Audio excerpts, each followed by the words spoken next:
አንድ ሰው እግዚአብሔር አስቀድሞ ስለመረጠው እንዲድንም ስለፈቀደለት ኢቭን የማመን ጸጋውን ራሱ ቀድሞ ስላደለው ለዛ ብቻ እግዚአብሔርን ያመስግነው። ኢቭን መልካም ልስራ ብለህ እንኳን ካሰብክ ነው የሚሉት ካልቪኒስቶች፣ መልካም ስራ ልስራ ብለህ ካሰብክ ከእግዚአብሔር ክብር እየቀነስክ ነው። በጣም አደገኛ የሆነ ትምህርት ማለት ነው። አሁን እኛ ያላየናት በተለይ ክብር ለእግዚአብሔር ብቻ የምትለው ቃል በነገራችን የተነትኗት እንዲህ ነው የሚሉ ቃል በቃል ካልቪኒስቶቹ የተነትኑት ያን ነው።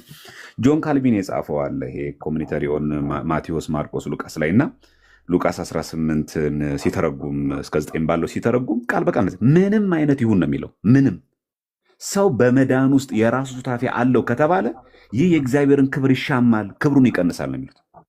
ድርሻ አለው እንዳትል በቃ ሚኮንንም እሱ መጀመሪያ ስለወሰነብህ ነው። በቃ ገነት የምትገባው አንተ ስለፈቀድክ አይደለም። ስለዚህ ክብር ለእግዚአብሔር ቃል የምትለው ቃል እቺ ናት። አሁን እኛ ፕሮቴስታንቶቹ ፔንቴኮስታሎችን አጣማዋት። አይ ክብር ለእግዚአብሔር ቃል ስንል እኮ የእግዚአብሔርን ክብር እየሰጣችሁ ነው፣ ክብሬን ለፍጥረት ምናምን አልሰጥ የሚለው ጥቅስ እየጠቀሱት ያችኛውን ጥቅስ ወደዛ ይወስዳታል እንጂ የካልቪኒስቶች በጣም በጣም በጣም የከፋ ነው። እንደውም ይላል መሰላችሁ በተለይ ካልቪን ኢንስቲትዩት በተባለው መጽሐፉ ላይ በጣም የሚገርም ንግግሩ ሰው ከእግዚአብሔር ክብር ሳይቀንስ አንዲት ጠብታ እንኳን መልካም ስራ መስራት አይችልም ነው የሚለው። ስለዚህ በእነሱ ዘንድ ራሱ ይሄ ጸጋ ብቻ ሳይሆን መልካም ስራ መስራት ማለት በራሱ ምን ማለት ነው? ከእግዚአብሔር ክብር መቀነስ ነው። ስለዚህ 6ቱን ቃላተ ወንጌል መፈጸም ማለት በተግባር ከእግዚአብሔር ክብር እየቀነስን ነው። ምክንያቱም ማን ፈቀደልህ? አንተም ቀድሞ እግዚአብሔር የወሰነ ማመንም እንኳን አይጠገብም። ያንን መቀበል ነው ያለብህ አንተ። በቃ እንድታምን የሚያደርገህ እሱ ነው፣ እንድትድን የሚያደርገህ እሱ ነው። ስለዚህ ከዚህ ውጪ ለማድረግ አትችልም። በጣም ካልቪኒስቶች በጣም አደገኛ የሆነ እንትን ነው። እንደው ጸጋ ብቻ ላይ እንዳናተኩር እቺ ሶላ ግራሺያ የምትለውን ቃል ማን ግሎሪያ ብትለው ብናያትም ራሱ ቆንጆ ይመስለኛል ለማለት ፈልጌ ነው። ሁለተኛ ግን ኢዮብ ያስታወሰን አንድ ነገር አለ። በተለይ አሁን ይሄ እንደዚህ ወንድሞች እንደዚህ ያሉ ይሄ ወንድም እንደዚህ ያለ ብሎ አሁን ቅድም ሲያሳይ የነበረው ቤተክርስቲያን እኮ አለች። ይህን በጣም መዘንጋት እኮ የለም። ቀሲስ ዲበኩሉንም አኬንም ያስገኘች ቤተክርስቲያን ናት። ቤተክርስቲያን እኮ አለች። ይሄን እኮ መናገር የነበረባቸው ቤተክርስቲያን እንደዚህ ብላ ቢሆን ኖሮ ለውሳኔ ተቸግር ያለው ብላ ብትናገር ኖሮ ቤተክርስቲያን ራሷ ተቋሟ እንዲህ ብላ ብትናገር አዊ ልክ ናቸው፣ ይሄ ራሳቸው አልተገባችሁም ይባል። እኛ ያለን እዚህ ወንድሞች ነን፣ የተለያየ ሀሳብ ስላነሳን ቤተክርስቲያን ሁለት ሀሳብ አላት የምትባል በቃ እኮ አለቀ። እኔ ብስት ቤተክርስቲያን ትመክረኛለች፣ ከዛ ትዘክረኛለች። እምቢ ካልኩ ክህነቴን ትይዛለች፣ እምቢ ካልኩኝ ታወግዛለች። አለቀ እንጂ አይ ዘማርያም በልዩነቱ ይቀጥ የሚባል ነገር የለም። እንዳልጠፋባት ትመክራለች፣ ትዘክራለች። እምቢ ስል ክህነቴን ትይዛለች፣ እምቢ ስል ታወግዛለች። መንገዷ ያ ነው እንጂ አይ አንተም እንደፈለክ እንደዚህ እያሰብክ አንተም እንደዚህ ብለህ ድህነት ላይ እንዲያሰብ መብት ነው አትለንም። ቤተክርስቲያን የምታስታርቀን የምትዳኘን ቤተክርስቲያን አለች። ለምን ሊቃውንት ጉባኤ አስፈለገን? ለምን ቅዱስ ሲኖዶስ አስፈለገን እንዴ? በየጉባኤ ቤቶች እኮ ይነሳል። እንኳን በዚህ በእኛ በቲክቶክ አለን፣ በየጉባኤ ቤት እኮ ይነሳል። ኢቨን እኮ ጉባኤ ቤት እኮ ክርክር እኮ አለ። ቤተክርስቲያን ላይ አውደ ምሕረት ላይ ሲወጣ ግን የቤተክርስቲያኒቷን አቋም ይነገራል። ከዛም ይደረጋል። የሊቃውንት ጉባኤ ደግሞ ይሰበሰባል። ጾም ጸሎት ይያዛል። እንዲህ የስጋ እውቀት ብቻ እንዳይሆን አንዴ። በተለይ ሁለተኛ ነገር ደግሞ ጥሩ የኛ እንደዚህ እርስ በርስ እንደዚህ መለያየት ነው የእነሱ ትክክል ያደርገዋል። የአኬና የቀሲስ ዲበኩሉ ክርክር ነው ፕሮቴስታንቶችን ኤፊን ከሉተራን ጋር አንድ የሚያደርገው። በሱ ክርክር እነሱ የሚጠገኑት እና ሎጂኩ ራሱ ማያስኬድ አይደለም። ቤተክርስቲያን አንዲት ናት። ለዛ ነው በግል ማንም ቤተክርስቲያን ኢቭን ከሊቀ ጳጳሱ አንስተን እንዴ ባለፈው አቡነ ገብርኤል ላይ ለምን ጮህን እንዴ? ስህተት ባይኖር ኖሮ ለምን ትታለች ቤተክርስቲያን? የበላይ ስለሆነች አይደል ቤተክርስቲያን? ይሄም ማሰብ ይገባል። ቅባትና ጸጋ ተብሎ እኮ በጎጃም አካባቢ ሲነሳ እኮ ቅዱስ ሲኖዶስ እኮ አውግዟል። ለምን? ጳጳሳት እኮ ናቸው እነሱ። አይ ቅባትና ጸጋ ከሆኑ ችግር የለም እሺ ተዋህዶ ባይሉም ደግሞ ጳጳስ ደግሞ አይወገዝም አይነካም ተዋቸው አልተባለም። ሲኖዶስ እኮ አውግዟል። እና አንዳንድ ሰዎች እንዲሁ ዝም ብለን እዚህ ያለን ሰዎች ምዕመናን፣ ዲያቆናት፣ ቀሳውስት ብቻ እንዳታስቡ። በሊቀ ጳጳስ ደረጃ ኢቭን ፓትርያርኩ ቢሆኑ ቅዱስነታቸው እግዚአብሔር ይጠብቅልንና ባይ ዲፎልት የሆነ ነገር እንከን ቢገኝ ንስጥሮስን መች ማር ነው? ንስጥሮስ እኮ ፓትርያርክ ነው። ጳጳስም እኮ አለ ፓትርያርክ ነው። የቁስጥንጥንያ ፓትርያርክ ነው። ኑፋቄ ሲገኝበት ወይ እሱን እንዳትነኩት እሺ የሚባል ነገር የለም። ምክንያቱም ቤተክርስቲያን ትበልጣለች ከሁሉ።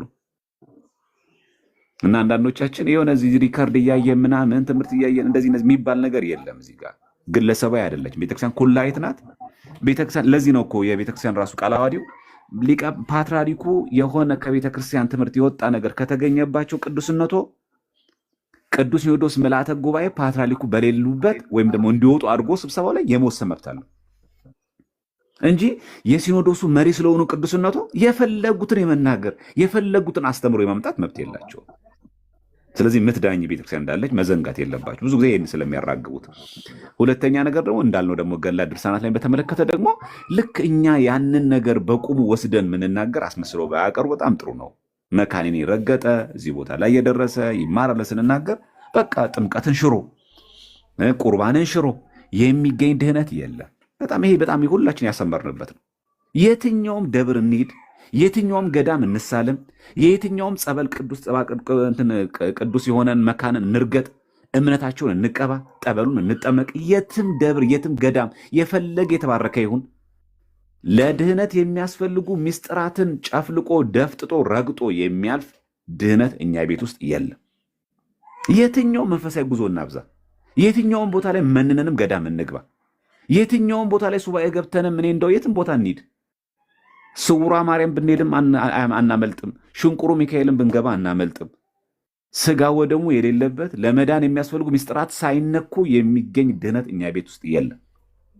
ታዲያስ የቅዱሳን ምልጃ ለምን እንደሚያደርገው ይሄንን ምስጢራትን ከፈጸምን በኋላ በግል ለምንሰራው ኃጢአት በቃል ኪዳናቸው እያማለዱ ወደ ምስጢራቱ ወደ ስጋው ደግሞ ወደ በሩ በዛው በር በኩል እንድንገባ ማገዝ ብቻ ነው።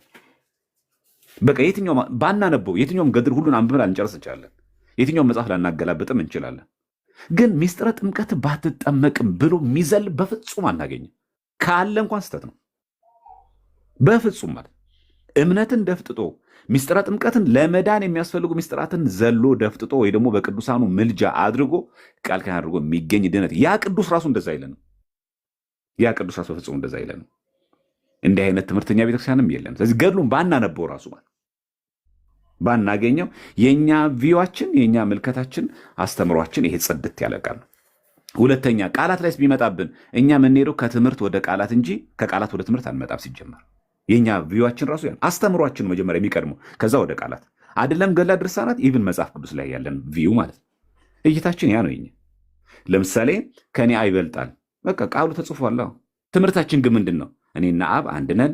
ያ ብቻ አይደለም። በስላሴ ዘንድ የስልጣን የመለኮት በተለያየ መንገድ በአገዛዝ ይህን ዓለም ፈጥሮ በመግዛት መበላለጥ የሚባል ነገር የለም። ታዲያ ከኔ አብ እኮ ይበልጣል የሚለው ለትምህርቱ ይገዛ። ትምህርቱ ምን የሚል ነው? በስላሴ ዘንድ መበላለጥ የለም። ከዛ ምንድን የምናደርገው? ትርጓሜው ምንድን ነው? ከኔ አይበልጣ ሲል ምን ለማለት ነው? ለአጽድቆተ ተስፌት ስጋ እንደለበሰ ለማጠየቅ ነው። በቃ ላይ ትምህርቱን አይነካው አይደለም። ገድል ድርሳን ላይ መጽሐፍ ቅዱስ ላይ በራሱ ብናገኘው ቃላት ማለት ይሄን ሲናገር እንዲህ ለማለት ፈልጎ ነው የምንለው። አሁን ጌታችን ሙሾ አወጣንላችሁ አላለቀሳችሁም፣ ዘፈን ዘፈንላችሁ እምቢልታ አልነፋችሁም ይላል። አሁን ዘፈን አልዘፈናችሁም ሲል አሁን ዘፈን ጌታችን ያስተማረን አይደለም። ዘፈን ያላት ወንጌልን ነው።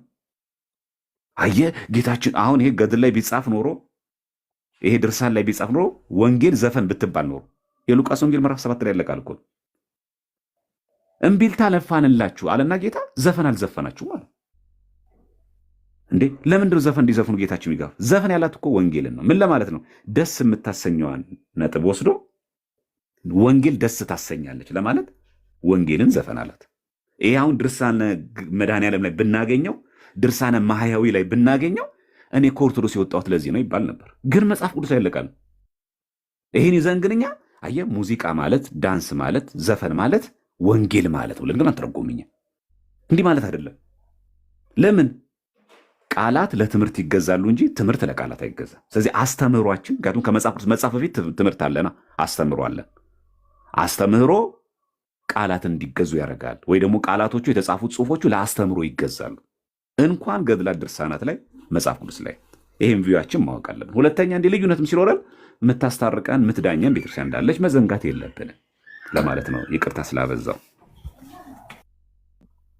በጣም አሪፍ ሀሳብ ነው ያነሳው ቴዲ። ቆንጆ ሀሳብ ነው። እግዚአብሔር ይስጥልን። በጣም እናመሰግናለን። ቃለ ሕይወት ያሰማልን። አይ ቲንክ የሆነ ሰው ገብቷል ይመስለኛል። ሊወያየን ነው። ጎስፐል ኒውስ ነው የሚለው። እኔ ላውራ። ይቅርታ። እሺ ማን በል ወንድማችን? እኔ ሩፋኤል እባላለሁ። ኦርቶዶክስ ነኝ፣ ግን ከጎኔ ዳን የሚባል ፕሮቴስታንት አለ እና መጠየቅ የሚፈልገው ጥያቄዎች ስላለ ነው። በእርግጥ ከዚህ በፊት አይቷቸው አያውቅም፣ የመጀመሪያው ነው። ሰዎች የነገሩት ስለ ኦርቶዶክስ ያለው አስተምሮ ትንሽ ልክ የሆነ ስላልመሰለኝ ማወቅ ካለበት ከእናንተ ጠይቆ እንዲያውቅ ስለፈለግኩ ነው። እሺ ዘማርያም እዛው ላይ ትመልስለታለህ። እዛው ባለበት መምህር እንኳን ደህና መጡ። መምህር እሺ፣ በመጀመሪያ ደረጃ እሺ፣ ሰላም እንዴት ናችሁ? እንኳን ደህና ቆያችሁ። ሰላም ብያለሁ ሁላችሁን። እሺ፣ ይቅርታ መምህርዬ እንትን አለ። ዳንኤል የት ነው ህብረት የምታደርገው? ህብረት ማድረገው ጥላሁን ጋር እንትን አካባቢ ሩዋንዳ ጥላሁን ጋር ኢሲአርኤስ ነው የሚባለው። እሺ ዘማርያም አናግረው፣ ቀጥሉ። እሺ ወንድማችን ምን ነበረ ጥያቄ ወይስ ለመወያየት ነው? አንዳንድ ጥያቄዎች መጠየቅ እፈልጋለሁ። ላይክ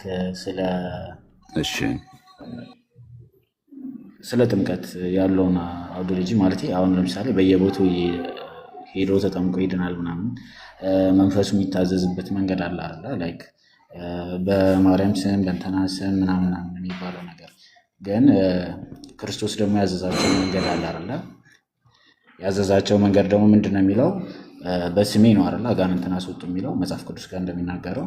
ፋይናሊ ግን ወንድማችን ከዛ በፊት መሰረታዊ ጥያቄዎች የሉም። አሁን ይሄ ዳትማች ስንት ርዕስና ከስንት ሰው ጋር ማውራት በምንችልበት ሰዓት እውነቱን ለመናገር እንደዚህ አይነት ሀሳቦች ጊዜያችንን አናባክንም። ስጋዊ በሆነ ሀሳቦች መሰረታዊ በሆኑ በመዳን ጉዳዮች ላይ የምታወራ ከሆነ ጊዜ ልስጥህ፣ ካልሆነ ግን ወደ ሌላ ሀሳብ ነዛ ከሆነ መጽሐፍ ቅዱስ ጋር እኔ ህይወት መንገድ እውነት ነኝ ይላል አይደለ?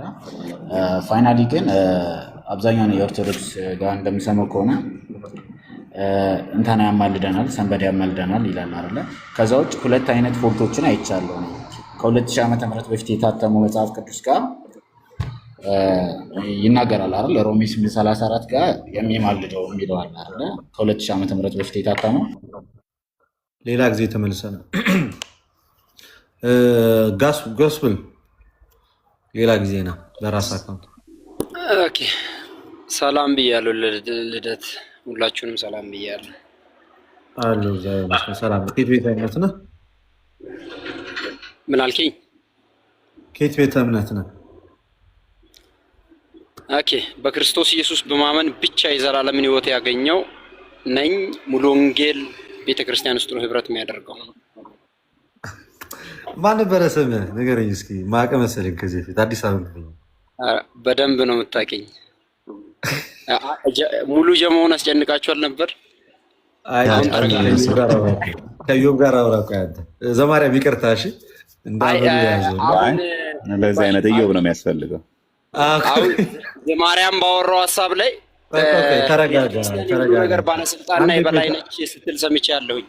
አንዴ ቆይ ተረጋጋ። ዝም ብለህ አታውራ። አሁን እኛንም ሌላ ነገር አታናግረን። አንዴ ቆይ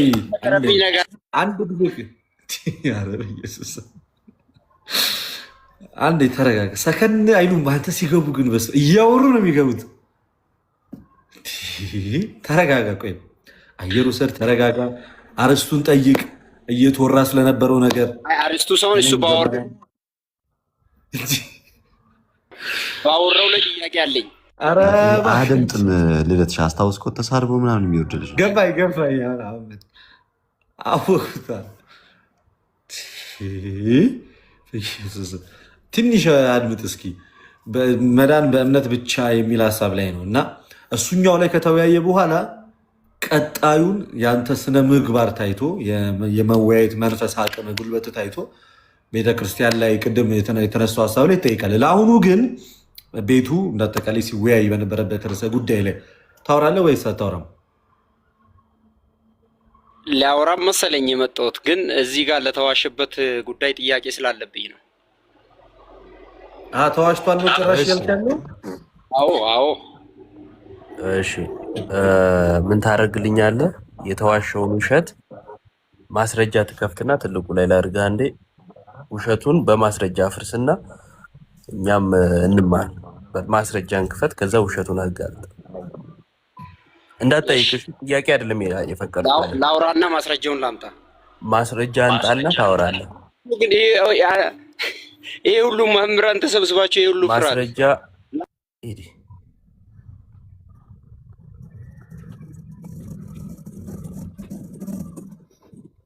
መቼም የማታድጉ ሰዎች እኔ የተሻለ ሰው እና የተሻለ ሀሳብ ላይ ማውራት የቻለ ሰው ይምጣ። ኢዮባ ማስረጃዎቹ እኮ አሉት፣ ግን ቆንጆ ቆንጆ ስድቦች ናቸው ማስረጃዎች። ሁሌ ነው ደሳኛ ነገር ማስረጃዎች። ሌላ የለም። ይሄ ተሳዳቢ ሰዎችን ባትልኩብን ደስ ይለኛል። ሌላ የለም።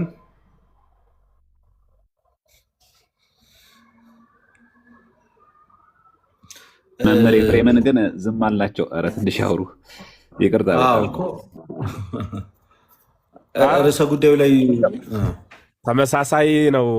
ሁላችሁን ዲያቆን ዘማርያም፣ ልደተ ቃል፣ አዳም ባሮክ፣ ኢዮብ፣ ዲያቆን መኩ ሁላችሁን ሰላም ብያለሁ። ላይምታችሁም ያላችሁት ተመሳሳይ ስለሆነ ሐሳባችን እንደ ፕሮቴስታንቱ እኔ እንደዚህ ነው ማምን እኔ እንደዚህ ነው ማምን የሚባል ትምህርት የለንም በእኛ ዘንድ።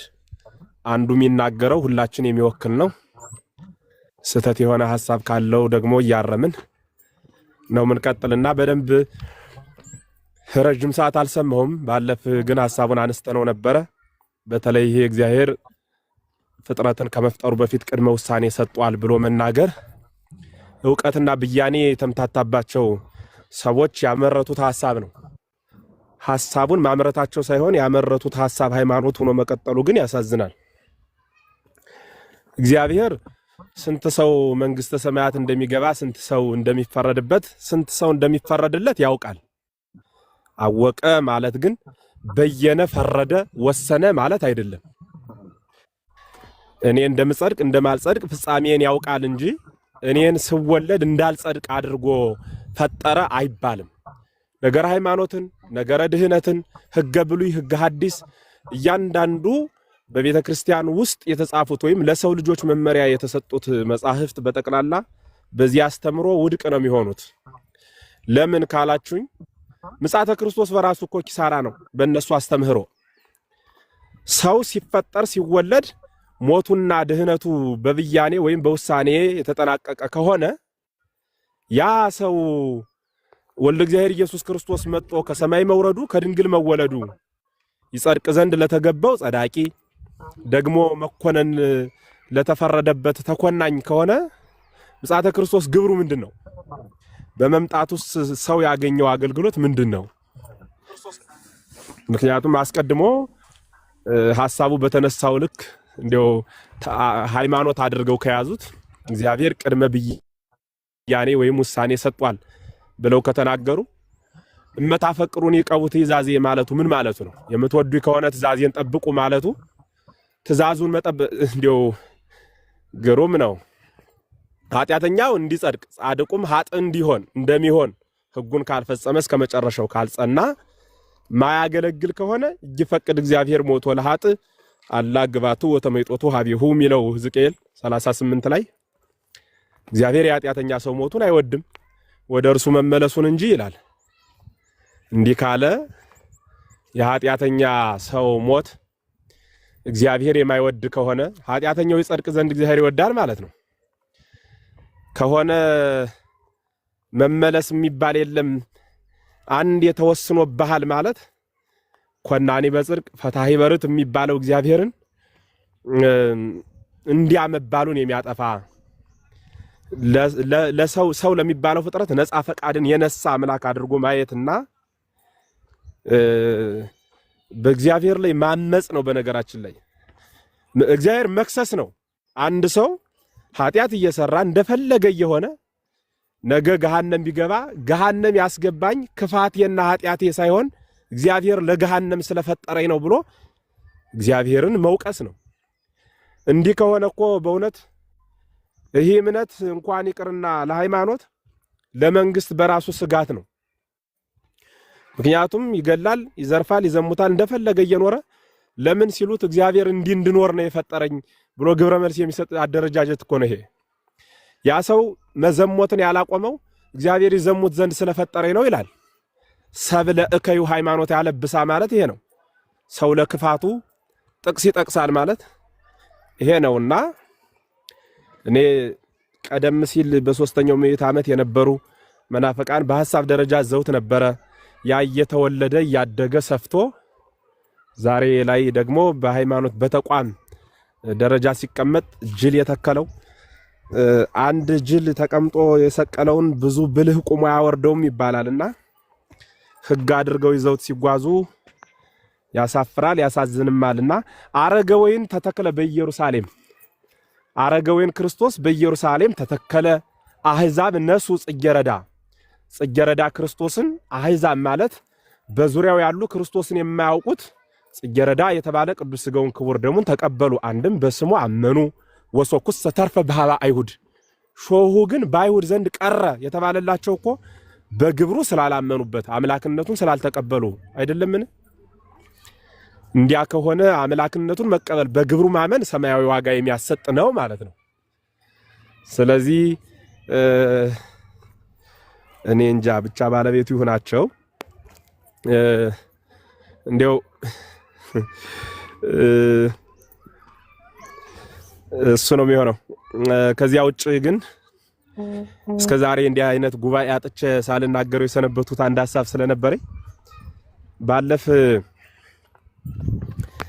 አንድ ወንድማችን ትዝታው በሚዲያ ወጥቶ እኔ ሰው አይመጥነኝም ገሌ አይመጥነኝም ሲል ነበርና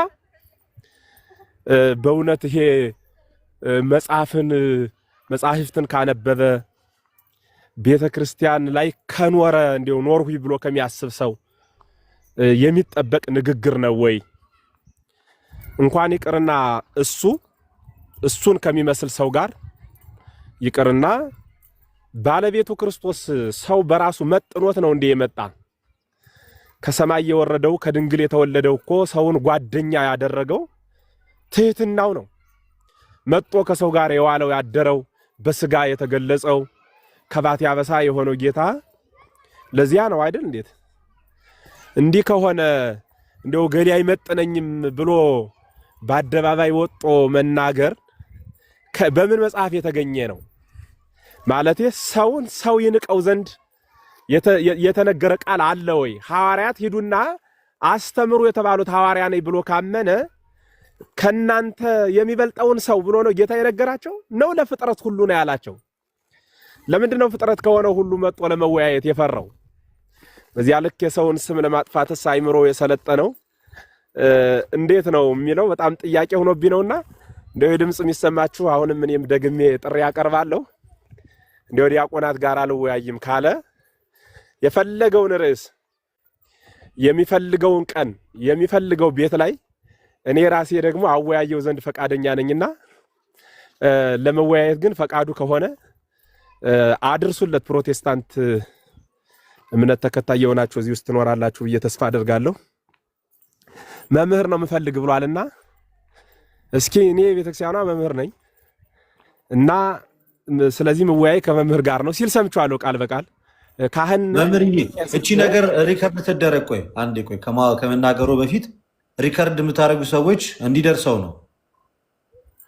ሪከርድ የምታደርጉ ሰዎች እዚህ ውስጥ ያላችሁ ሪከርደሮች የመምህራችንን ሀሳብ ሪከርድ አድርጉት። ቀጥሏ መምህር ግሩም። አይ ምን ለማለት ፈልጌ ነው ወንድማችን ትዝታው እንወያይ አማናዊ የሆነውን ትምህርት የጋራ እናድርግ የሚል ሐሳብ ተነስቶ ስለነበረ ለዚያ ግብረ መልስ የሰጠው ሰው አይመጥነኝ የሚል ሐሳብ ሰጥቷልና እግዚአብሔር ያከበረው ባሪያ በአምሳሉ የፈጠረው የሰው ልጅ ሰው አይመጥነኝም አይባልም። ሰው ሁሉ ለሰው መጠኑ ነውና ዕውቀትን በተመለከተ እኔ መምህር እኔ ካህን ስለሆንኩ ከኔ ጋር መወያየት የሚችሉ መምህር ካህን የሚባሉ ሰዎች ናቸው ብሏልና ሐሳቡን ለመቀበል ያክል ውይይቱ እንደዚህ ሰው በመቀያየር መቅረት ስለማይችል ከሚፈልገው ሰው ጋር ገሌን ብቻ ብሎ ማይመጡትን ሰዎች ለሚዲያ በጣም ረጅም ሰዓት ቅርብ ያልሆኑትን ነው ሲጠቅስ የሰማሁት።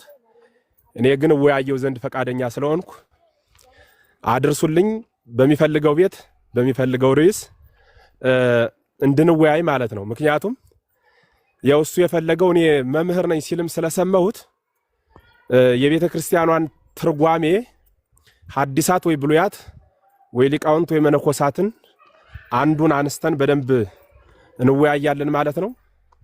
ስለዚህ ያው መምህር ደግሞ ይተረጉማል ያመሰጥርማልና እየተረጎመ ያመሰጠረ በደንብ እንዲያብራራልኝ እኔም ጥያቄ ይኖረኛል፣ እሱም ይጠይቅ፣ በዚያ ልክ እንድንወያይ ለማለት ነውና ሰው ግን የሚናቅ ፍጥረት አይደለም፣ የከበረ ፍጥረት ነው። ኦርቶዶክሳውያን እግዚአብሔር ምስክሬ ነው። በዚህ የዓለም አደባባይ ሐቅ ነው ሁላችሁም ታዩት። ማንንም ንቀን ውጣ አንተ አትመጥንም አንተ እኔ ጋር አታወራም ብለን አናውቅም። ከትንሹም ከትልቁም ጋር ነው ብሉይ ሐዲስ ሊቃውንት መነኮሳት ትርጓሜ መምህራን የሆኑት ሁሉ የሚወያዩ፣ ወንድሞቻችንም ቁጭ ብለው ትልቁንም ትንሹንም ነው የሚያወያዩና እገሌ አይመጥነኝም እኔ የምመጥነው ቤተ ጉባኤ በኩል ባለፉት ሰዎች ነው ብሎ ሲናገር ስለሰማሁት መምህራኑም እናወያየው ዘንድ ፈቃደኛ ነን፣ እኔ በግሌ ማለት ነው። መልእክቱ እንዲደርስ ለማለት ነውና አመሰግናለሁ። እግዚአብሔር ያክብርልኝ።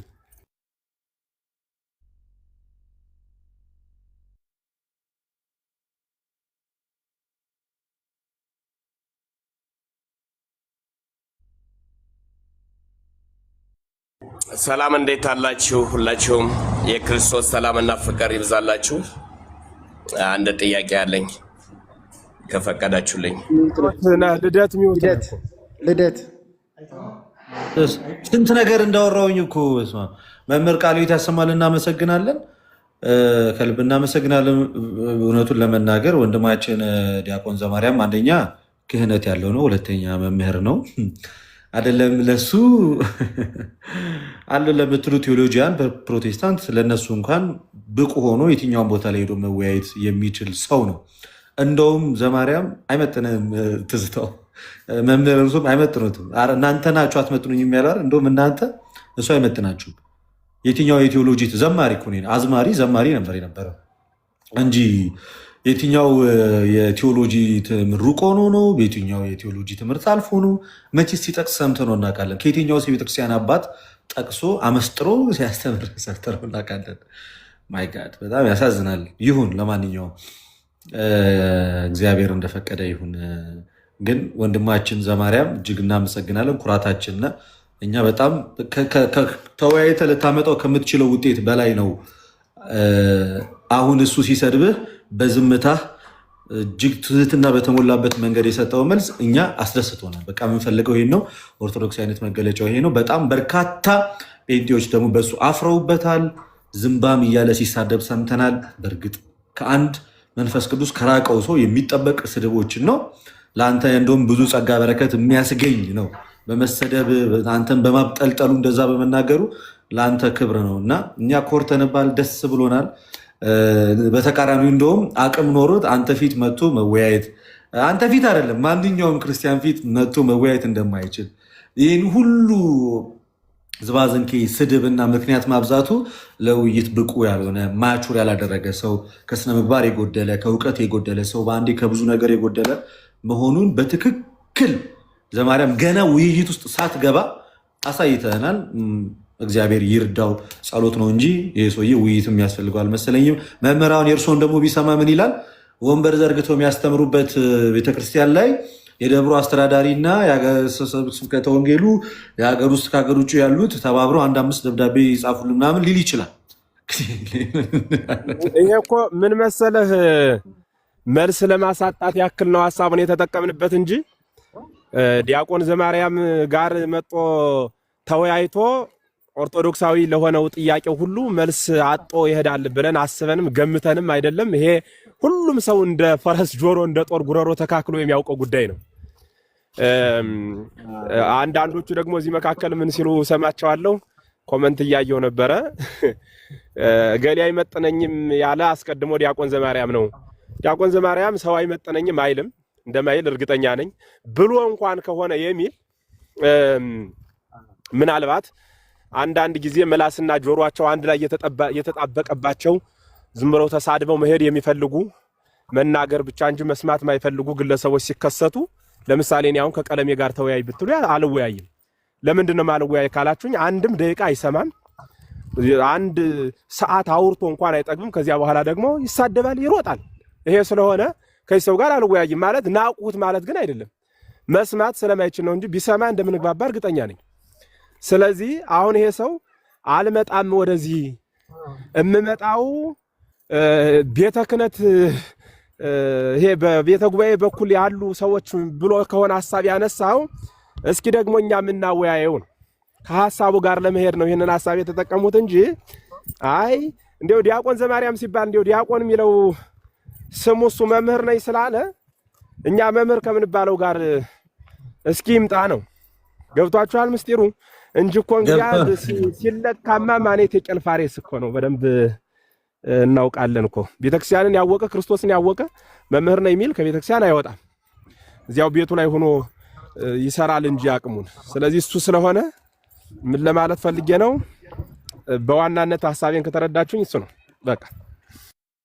እኛ ገብቶናል መምህርዬ፣ ሐሳቡ ገብቶናል። ምክንያት ለማሳጣት ነው። ምክንያቱም አሁን እንግዲህ በዘማርያም ላይ እኮ ያነሳው ምክንያት አሳማኝ ምክንያት አይደለም እኮ። አራት አይና መሆን አለባት ዘማርያም።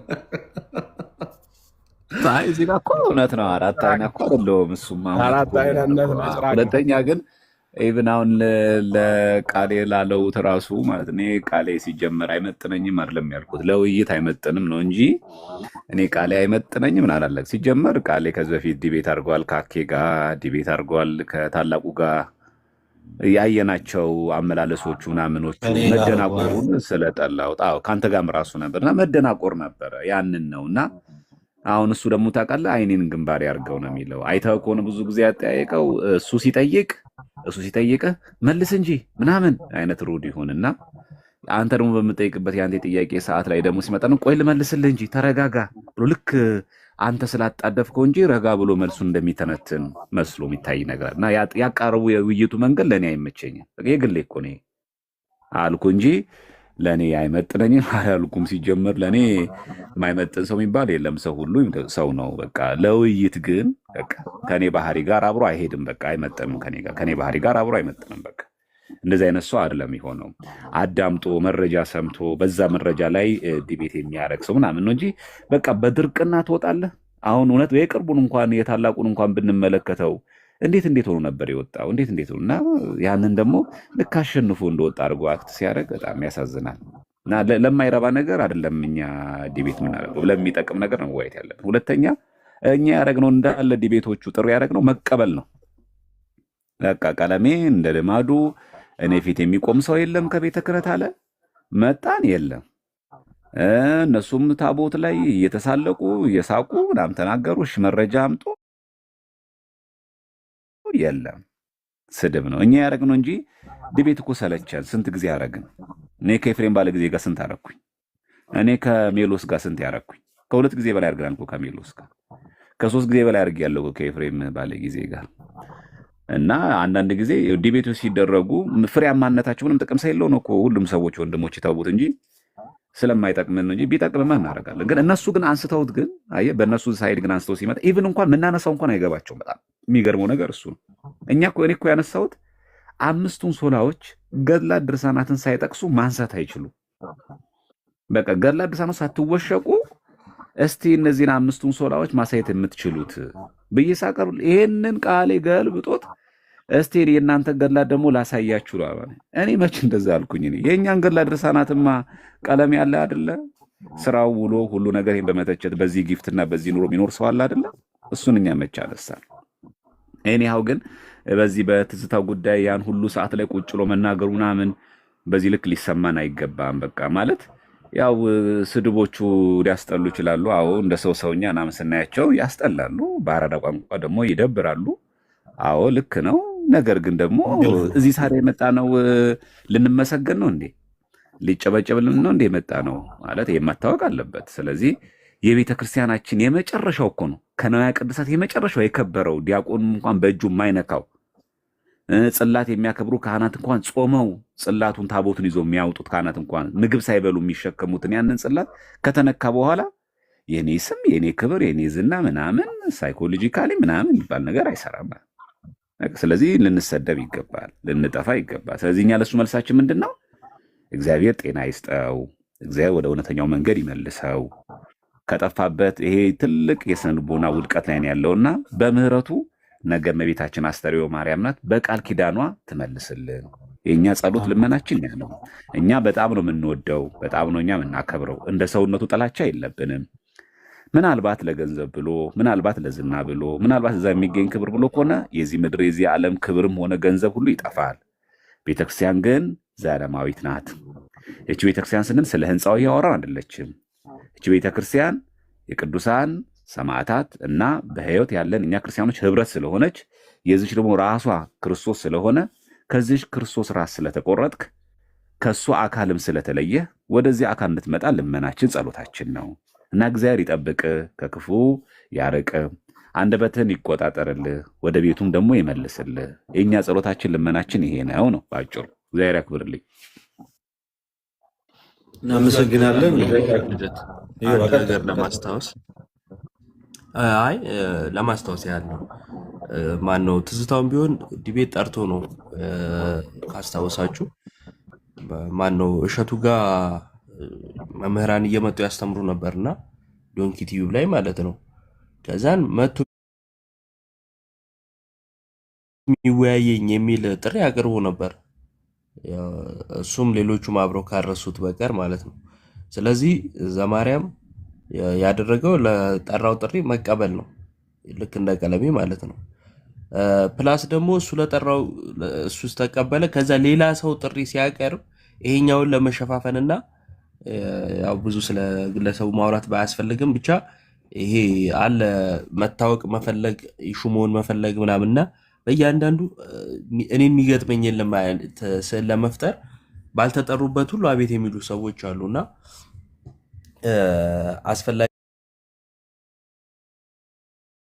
ነው ብዬ አላስብም። እንደዚህ አይነት ሰው ጋር እንትን ማለት ብቻ ግን የጠሩትን ተቀብሎታል። እንትና ቀለሜንም ሆነ ትዝታውን ራሱ ስለጠሩ እነሱ ራሳቸው ስለጠሩ ተቀበላቸው። በኋላ ላይ ደግሞ ሸሹ ነው የተፈጠረው። እንደዛ ነው እና ሚዛናዊ መሆን የምትችሉ ሰዎች ስታስቡት ያንንም አብራችሁ አስቡት እና እዚህ በየኮሜንቱ ደግሞ አላስፈላጊ ቃል አትጠቀሙ፣ አትጻፉ።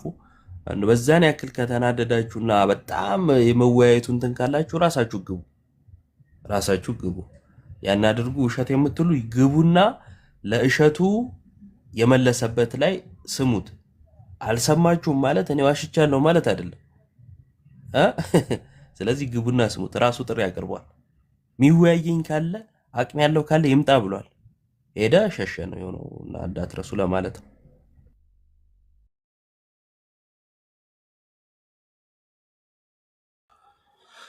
ኦኬ በቃ ከግለሰቡ እንውጣና ወደሚገባ ፕሮቴስታንት ካለ እሱ ላይ እናተኩር። እንደዛ ነው የሚሻለን። ናሆም ነው የሚለው። ሰላም ነው ያለው። እግዚአብሔር ጸጋ ከሁላችን ጋር ይሁን። አሚን አሚን። ከየት ቤተ እምነት ነህ? እኔ ፕሮቴስታንት ነኝ። ከፕሮቴስታንት ነኝ። ቃለ ሕይወት ነው ማመልከው። ቀጥሉ። ዮባ መኩ እንኳን ደህና መጣ። እንኳን ደህና ቆያችሁኝ። የት አላችሁ? ለምብያችኋለሁ። እሺ ቀጥሉ። እሺ ናሆም መዳን በእምነት ብቻ ነው ብለህ የምታምነው? አዎ መጽሐፍ ቅዱስ የሚያስተምረን በእምነት በኩል መዳንን እንደምናገኝ ነው። በእምነት ብቻ በኤፌሶን ምዕራፍ 2 ላይ እንደተጻፈው ጸጋው በእምነት አድኗቸዋል፣ ማንም እንዳይመካ ከስራ አይደለም እንደሚል ከስራ ሳይሆን በእምነታችን ብቻ ሙሉ የሆነ መዳንን ከእግዚአብሔር ዘንድ አግኝተናል። ስራ የእምነት ውጤት ነው እንጂ የመዳን ምክንያት አይደለም ብዬ ነው ማምነው እና በእምነት ብቻ ድነናል የሚል እምነት አለኝ። እሺ በእምነት ብቻ። አሁን አንዳንድ ሰዎች በእምነት ብቻ ብለው ጥምቀትም ለድህነት ነው ቢሉ በክርስቶስ ትምህርት አሉ ሊባሉ ይችላሉ?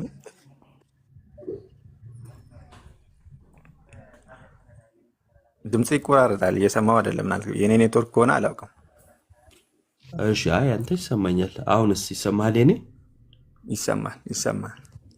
እሺ ሰዎች ልክ እናንተ እምነት ብቻ ብለው ግን ደግሞ እምነት ብቻ ሲሉ ጥምቀትም ለድህነት ነው ቢሉ በክርስቶስ ትምህርት አሉ ይባላሉ? የጥምቀት ዓላማው አሁንም ቢሆን መጽሐፍ ቅዱስ ድነትን በሚመለከት አልጠየኩም። ቆይ ስማ በደንብ ስለ ጥምቀት ዓላማ አልጠየኩም። የጠየኩ ሰዎች እምነት ብቻ ብለው እንዳንተ ግን ደግሞ ጥምቀትም ለድህነት ነው ቢሉ በክርስቶስ ትምህርት አሉ ሊባሉ ይችላሉ ወይ ነው የጠየኩ። አይ መጽሐፍ ቅዱስ ጥምቀት ለድህነት እንደሆነ አያስተምረንም። የክርስቶስ ትምህርት ነው ብዬ አላምንም። ስለዚህ በክርስቶስ ትምህርት የሉም ማለት ነው አይደል?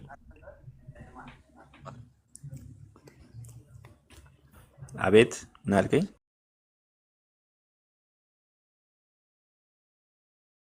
ለአምላክ የለውም አይደለ? በወንጌላዊ ዮሐንስ በመልእክቱ ላይ እንደጻፈልን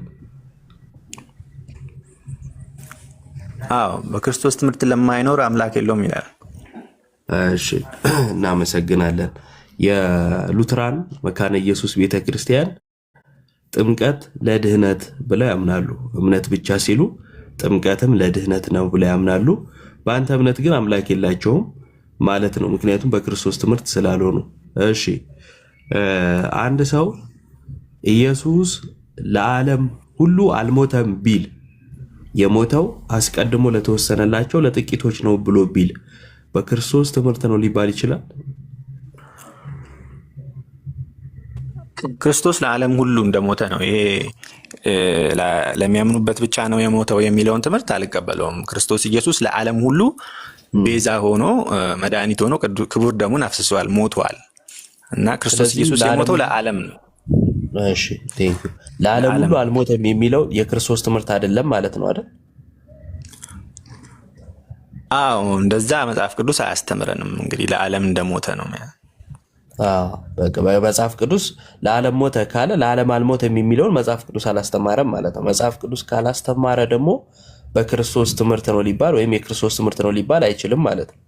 ስለዚህ ካልቪኒስቶች ወይም በቃለ ሕይወት ቸርች ውስጥ ያሉ ማለት ነው ኢየሱስ የሞተው ለተመረጡ ለጥቂቶች ነው አስቀድሞ ለወሰነላቸው ብለው ያምናሉ። እነሱም አምላክ የለሽ ናቸው። አይደለም። የቃለ ሕይወት እምነት አስቀድሞ ለወሰናቸው ብቻ ነው የሞተላቸው ሳይሆን አስቀድሞ መወሰን የሚል መጽሐፍ ቅዱሳዊ ትምህርት አለ። ኤፌሶን ላይ ተጽፏል፣ ሮሜ ላይ ተጽፏል። አስቀድሞ መወሰንን ሳይሆን ያወራሁት ኢየሱስ እንደዛ ብለን አናምንም። ያወራሁትን ስማኝ ወዳጄ። ኢየሱስ ለዓለም ሁሉ አልሞተም፣ የሞተው ለጥቂቶች ነው። ጥቂቶቹ ደግሞ ቀድሞ የወሰነላቸው ናቸው። እግዚአብሔር አስቀድሞ ለሲኦልና ለገነት ወስኗል ብለው ስለሚያምኑ ማለት ነው። ኢየሱስ ለዓለም ሁሉ ሞቷል ብለህ ታምናለህ። ለዓለም ሁሉ አልሞተም የሚሉት የክርስቶስን ትምህርት ስላልያዙ አምላክ የለሽ ናቸው። በዚህ እንግባባለን አይደል? አዎ እኔ እነሱ ላይ የመፍረድ ስልጣን ባይኖረኝም እንደዚህና እንደዚያ ብዬ ልፈርድባቸው አልችልም። ፍረድ አላልኩም እኮ ስለ ፍርድም አላወራንም፣ ስለ ትምህርት ነው ያወራነው። እሺ እምነት ብቻ የሚለውን አሳኝ። ይህን ያህል ፕሮቴስታንቱ በክርስቶስ ትምህርት እንደሌለ ማለት 80% ፕሮቴስታንት ማለት ነው እናት የሚባሉ ቤተክርስቲያኖችን በክርስቶስ ትምህርት እንደሌሉ አሳይተናል። አሁን እምነት ብቻ የሚለውን ደግሞ ከመጽሐፍ ቅዱስ አሳየን።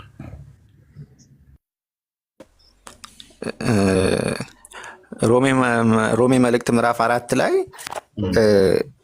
ምዕራፍ 4 ከቁጥር 1 ጀምሮ እስከ 4 ያለው እንግዲህ በስጋ አባታችን የሆነ አብርሃም ምን አገኘ እንላለን?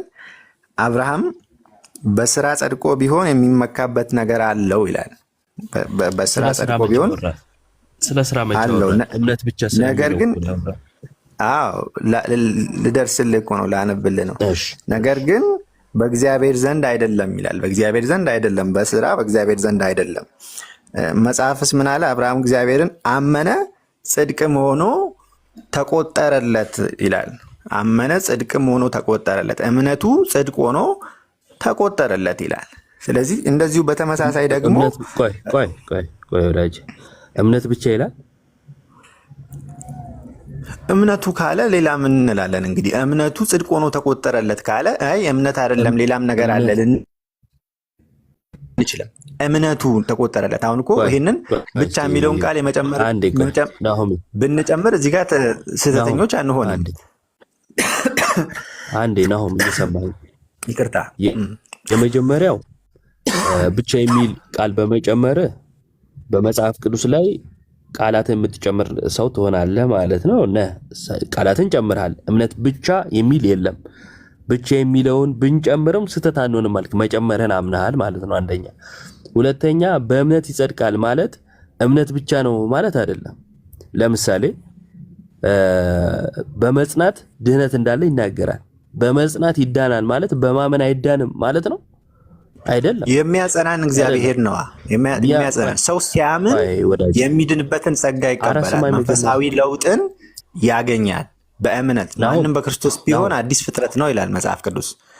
በክርስቶስ ሲሆን አዲስ ፍጥረትነትን አይሰማም እንዴ? ማወራው እያወራው ስለሆነ ነው። እና አንድ ያስጨርሰኝ ሐሳቤ ልጨርስ። እኔ እያወራው እኮ ነው የገባኸው። ሐሳቤ ልጨርስ ስላለ እኔ እያወራው ገብተህ አንደኛ ማወራውን ስማ፣ ሁለተኛ ርዕስ ጠብቅ። ከዚህም ወደዛ ማትዝለል፣ ከጥቅስ ወደ ጥቅስ በመዝለል የሚመጣ እንትን ስለማይኖር ማለት ነው። የፈለካቸውን ጥቅሶች ግን እናነሳቸዋለን፣ ግን ደግሞ አንዱን ጨርሰን መሆን ስላለበት ነው። እሺ።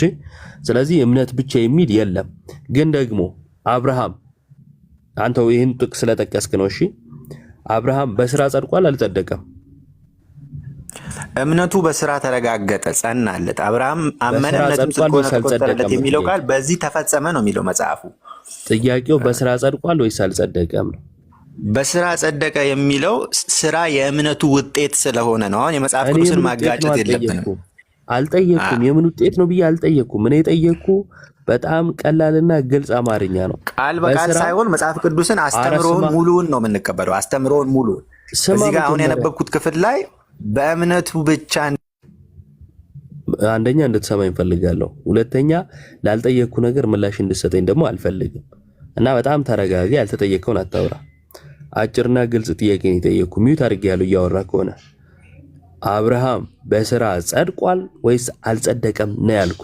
ገና ለገና ይጋጭልብኛል ብለህ ራስህ ምላሽ ትሰጣለህ። አልጠየቅኩም። ሳልጠይቅ አትመልስ። በስራ ጸደቀ ይላል ወይስ አይልም መጽሐፍ? አብርሃም በስራ ጸደቀ ይላል ያዕቆብ መልእክት ላይ።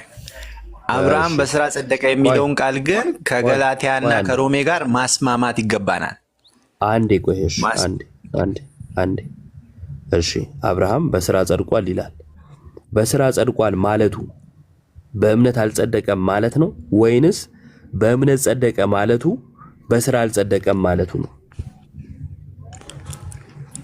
በስራ ጸድቋል ማለቱ እምነት በስራ እንደሚለምን ሙሉውን ነው። ቆንጽለን ጥቅሷን ብቻ ሳይሆን የምናያት ሙሉ ሐሳቡን። ያዕቆብም ቢሆን ምን እየተናገረ ነው? እምነት አለኝ የሚል ስራ ግን የሌለው ሰው ቢኖር እምነቱ ሊያድነው ይችላልን ብሎ ነው ቁጥር 14 ላይ የሚጀምረው። አሁን እምነት አለኝ የሚል ስራ ግን የሌለው ሰው ቢኖር ነው የሚለው። ስለዚህ ሰው እምነት አለኝ ብሎ ስራ ከሌለው እውነተኛ እምነት ስራን ስለሚያመጣ እምነቱ ትክክለኛ አይደለም ነው። እውነተኛ እምነት ሁልጊዜም ቢሆን መለወጥ ስላለው ሰው በእውነት በክርስቶስ ኢየሱስ ሲያምን ይለወጣል። ማንም በክርስቶስ ቢሆን አዲስ ፍጥረት ነው ይላል። ስለዚህ የተለወጠ ሰው ደግሞ ስራን ይሰራል፣ መልካም ስራን ይሰራል፣ መልካም ስራን ያመጣል እውነተኛ እምነት። ስለዚህ እምነት አለኝ ብለው ስራ ለሌላቸው ሰዎች የሚሆን መልእክት ነው የያዕቆብ መልእክት። እሺ፣ ስለ ያዕቆብ መልእክት አልነበረም ጥያቄው። ሲጀመር የጠየቅኩ ስለ አብርሃም ነበረ እና በሚቀጥለው እንድታሻሽለው ንግግሩን አስረዝመ ዋናውን ፖይንት እንዳይረሳ ማለት ነው። እሺ፣ ማውራት ላይ ችግር ኖሮብኝ ሳይሆን ከተነሳው ነጥብ ትሸሻለህ እና በረዘመ ቁጥር በሸሸ ቁጥር ደግሞ ውይይቱ ፍሬ አልባ ሊሆንብን ስለሚችል ማለት ነው። ያዕቆብን ቁጥር 14ን የጠቀስከው ከሱ ጀምረን እስከ መጨረሻው እናየዋለን። እሺ፣ አስቀድሞ ግን አብርሃም በእምነት ጸደቀ ማለቱ ሮሜ 4 ላይ በስራ አልጸደቀም ማለቱ ነው ወይ ነው ጥያቄው። እንዳታብራራ ነው ወይስ አይደለም ነው። አሁን ስላብራራ ማለት ነው። በስራ አይደለም እያለ ማለት ቆይ አዳምጥ። በስራ በማን ነው በእምነት ጸደቀ ማለቱ በስራ አልጸደቀም ማለት ነው? አዎ ትክክል። በስራ አይደለም። በስራ ጽድቅ አይገኝም። በስራ ጽድቅ አይገኝም። ለምን መሰለህ? ቆይ አንዴ ለምን መሰለህ አትበልና ትቀጥል እንጂ አይሰማም እንዴ? አጭር ነው የምፈልገው እያልኩ ለምን መሰለህ ብለህ ትቀጥላለህ። እንዴ እንትን አይደለም እባክህ፣ ጫጫታ አታርግብኝ። እንደዛ ከሆነ አዎ በስራ አይጸደቅም ማለት ከሆነ በእምነት ጸደቀ ማለቱ በስራ አይጸደቅም ማለት ከሆነ ቁጥር ያዕቆብ ላይ ምን ይላል? ቁጥር 21 ላይ አባታችን አብርሃም ልጁን ይስሐቅን በመሰዊያው ባቀረበ ጊዜ በስራ እየጸደቀ አልነበረምን ይላል። ለምንድን ነው ታዲያ እዚህ ጋር መጥቶ በስራ ይጸደቀ የሚለን? እዛ ጋር በስራ አይጸደቅም ብሎ እዚህ ጋር በስራ ይጸደቃል እያለን ነው። ምን ማለት ነው?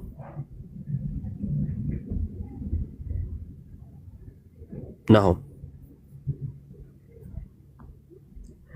ሚዩት ላይ ነህ።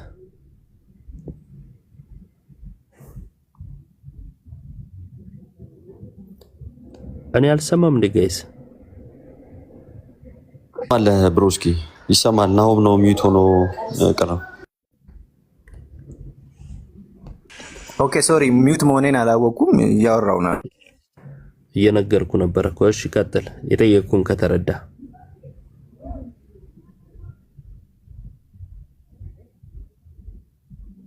አሁንም ተቋርጣል። ሳያቀርብ ወይንም በስራ እምነቱን ሳያሳይ በፊት ዘፍጥረት ምዕራፍ 15 ላይ እግዚአብሔር ዘርህን እንደ ሰማይ ከዋክብት እንደ ምድር አሸዋ አበዛዋለሁ ባለው ጊዜ 15 ላይ እግዚአብሔር አብርሃም እግዚአብሔርን አመነ እምነቱም ጽድቅ ሆኖ ተቆጠረለት ይላል። በቃ አምኖ ጽድቅ እንደሆነ የተቆጠረለት ዘፍጥረት ምዕራፍ 15 ላይ ነው፣ ገና ይስሐቅ ሳይመጣ በፊት ነው። ግን በስራ የጸደቀ አይደለምንም የሚለው እግዚአብሔር ልጁን ይስሐቅን እንዲሰዋ በጠየቀው ጊዜ አብርሃም እውነተኛ እምነት እግዚአብሔር ላይ ሰራው። ሌላ መልካም ስራ እኮ አይደለም የሰራው፣ ልጁን ለመስዋዕትነት ነው ያቀረበው። ልጁን ለመስዋዕትነት ሲያቀርብ እምነቱ በስራ ተረጋገጠ። በስራ የጸደቀ አይደለምን የሚለው ያ ነው። እምነቱ በስራ አብርሃም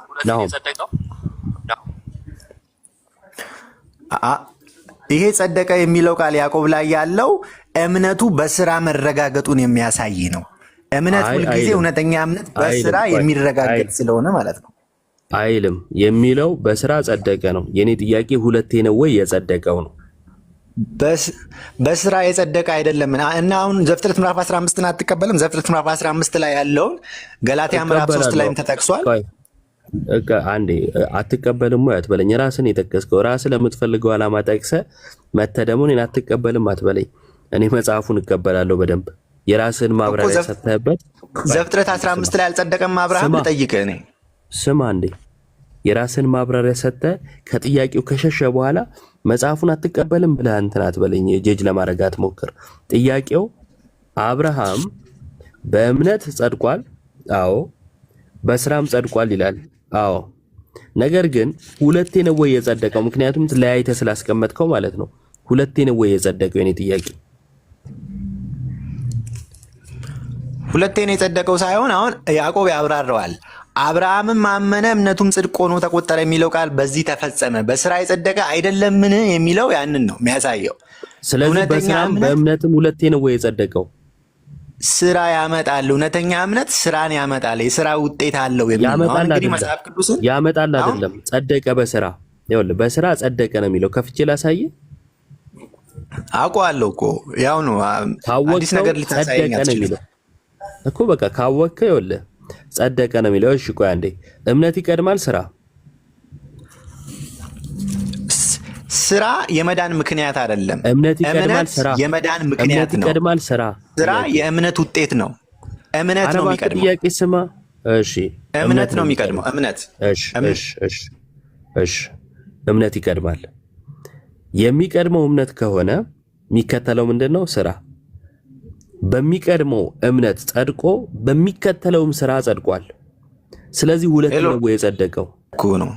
እምነት ይቀድማል ስራ። እምነትን የሚከተል ነገር ነው። ከእምነት በኋላ የሚመጣ ነገር ነው። ቆይ አንዴ እስቲ የኔ እንትን ብሏል እንዴ? ይቆያል። እሱ ነው እየሰማህ አይደለም እዮባ። እሱ ጋር ነው መሰለኝ ስተቱ። ያንተ በደንብ ይሰማል። ጫጫታ አደረገብኝ በጌታ ስም። የባሮክን ድምፅ ሰምቻለሁ። የዮብን ግን እየሰማው አይደለም። እሺ ወጥተህ ትመለሳለህ? ይሰማኛል። አሁን ይሰማኛል። ይኸውልህ እሺ ለመረዳት አሁን ሞክር። የሰማኸው የኢዮባን ድምፅ ነው እና በደንብ ስማና ለጥያቄው ብቻ መልስ ስጥ። ናሆም ሰዓት እየገደልክብኝ ስለሆነ አዎ በአጭሩ ይኸውልህ ጥያቄውን ላስረዳህና እዛው ያዕቆብ ላይ አንድ ነጥብ አሳይሃለሁ። አብርሃም በሮሜ 4 መሰረት በእምነት ጸድቋል። በያዕቆብ መሰረት ደግሞ በስራ መጽደቁን ይናገራል። አሁን ያንተ ካልከኝ እኔን አስረዳሃለሁ። ግን በአንተ እምነት መሰረት አብርሃም በእምነት ለብቻ በስራም ለብቻ ሁለቴ ነው የጸደቀው ወይንስ ደግሞ እምነቱን በስራ በማሳየት ነው የጸደቀው? አሁን ግልጽ ነው? ይሰማኛል። ቀጥል። ና ውጣና ተመለስ። ይሰማኛል አልኩ። ይሰማኛል። ያን ሁሉ አውርቼ ቀጥላለኝ። ና አሁን ላክ እንደገና ኔትወርክ ስለሆነ ማለት ነው። እሺ ኢንቫይት አድርጌያለሁ። ናሆሜ ኔትወርክ ዋዛ ነው፣ ለዛ ነው። እሺ አሁን ይሰማሃል? ይሰማኛል። አዎ ይሰማል። ጥያቄን ሰምተኸኝ ነበር? አዎ ሰምቻለሁ። እሺ ከሰማኸኝ መልስ። አሁን አንተ እያልከኝ ያለው በእምነቱ አብርሃም በእምነቱም በስራውም ነው የጸደቀው ነው እንደተረዳሁት ከሆነ እምነቱም ስራውም ለጽድቁ ያስፈልጋሉ። በእምነቱ ብቻ አይደለም፣ ሲያምን አልጸደቀም ማለት ነው። እንደዛ አይነት ሀሳብ ነው አላልኩም እያቀረብክ ያለው። እኔ ምንም ሀሳብ አላቀረብኩም፣ ጥያቄን የጠየቅኩህ አንተን። እሺ እንደገና ልጠይቀኝ ትችላለህ? ይቅርታ። እሺ እኔ ጥያቄን የጠየቅኩህ ሮሜ 4 ላይ አብርሃም በእምነት እንደጸደቀ ይናገራል፣ እውነት ነው። ያዕቆብ ላይ ደግሞ ልጁን በመሰዊያው ባቀረበ ጊዜ በስራ እንደጸደቀ ይናገራል፣ እውነት ነው። ሁለቱንም እቀበላለሁ። አሁን የኔ ጥያቄ ምንድነው? እምነትና ስራ የጊዜ ልዩነት እንደመኖሩ የሚቀድምና የሚከተላለ ስላልከኝ ማለት ነው። እንደመኖሩ ሲያምንም ለብቻ መጽደቅ ሲሰራም ለብቻ መጽደቅ ሆኖ ሁለቴን የጸደቀው ወይንስ እምነት ብቻ ሳይሆን ስራም አስፈልጎት እምነትና ስራን አብሮ በማድረግ ነው የጸደቀው? እምነት ብቻ ሳይሆን። እሺ ቀጥላው። አሁን የአንተ ጥያቄ ትክክል አይደለም። ሁለት አማራጭ ብቻ ነው የሰጠኸኝ ከዚህ ከሁለቱ እንዳልወጣ ማለት ነው። ነገር ግን እኔ የምለው ነገር ምንድን ነው? ሁለት ጊዜም ጸደቀ አይደለም፣ ሁለት ጊዜም አይደለም የጸደቀው። እንደገና ቀጥሎ ያልከውም ነገር አይደለም ትክክለኛው ነገር ብዬም ቀጥሎ አሁን ያወራኸው ነገር አለ አይደለ? እሱም አይደለም እኮ። ምንድን ያልኩት ቀጥሎ ያወራሁት? በእምነቱ ጸደቀ፣ በእምነቱ ባመነ ጊዜም ጸድቋል፣ በሰራም ጊዜ ጸድቋል ነው ያልከኝ አይደለ? አይደለም። ቀጥሎ ያወራሁት እሱ አይደለም። ምንድነው ቀጥሎ ያወራሁት? ወይስ ለእምነት ለጽድቅ ሁለቱም ያስፈልጋሉ ነው ያልከኝ? እምነትም ስራም ለጽድቅ ያስፈልጋሉ። አዎ እምነት ብቻ ሳይሆን ስራም አስፈልጎት እምነትን ከስራ ጋር አብሮ አድርጎ ነው የጸደቀው። ይሄን ጥየቁ።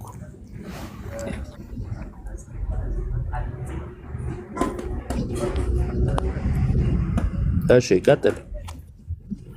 አዎ የኔ እምነት ይሄ አይደለም። የኔ እምነት ከሁለቱም የተለየ ነው። እምነት ጽድቅን ያመጣል ነው። ጽድቅን ያመጣል። ይሄ እውነተኛ ጽድቅ ደግሞ መለወጥን ያመጣል። መጽሐፍ ቅዱስ እናንተ የእውነትን ቃል ይኸውም የመዳናችሁን ወንጌል ሰምታችሁ በክርስቶስም አምናችሁ በተስፋው መንፈስ በመንፈስ ቅዱስ ታተማችሁ ይላል። ሰው ሰምቶ ሲያምን በመንፈስ ቅዱስ ይታተማል፣ በመንፈስ ቅዱስ ይለወጣል። ወንጌልን ሰምቶ ያመነ ሰው፣ በፍጹም ልቡ ያመነ ሰው ይለወጣል። መለወጥ አለ። ያ መለወጥ ነው ስራን የሚያመጣው። እውነተኛ መለወጥ ያለው ሰው ስራ ሊሰራ ይችላል። ስራን ሊፈጽም ግዴታው ነው። በቃ ያመጣል፣ ስራን ያመጣል። እምነት ስራን ማምጣቱ አይቀርም፣ መስራቱ። እውነት ለመናገር ስለዚህ አሁን ስራ የማይሰሩትን እምነት አለኝ እያሉ ስራ የሌላቸውን ሰዎች ሊገስጽ ነው። ናሆም አንዴ እውነት ለመናገር ያወራሁትን ምኑንም አልተረዳኸው፣ ምኑንም ማለት ነው። ወይም ደግሞ መመለስ አትፈልግም።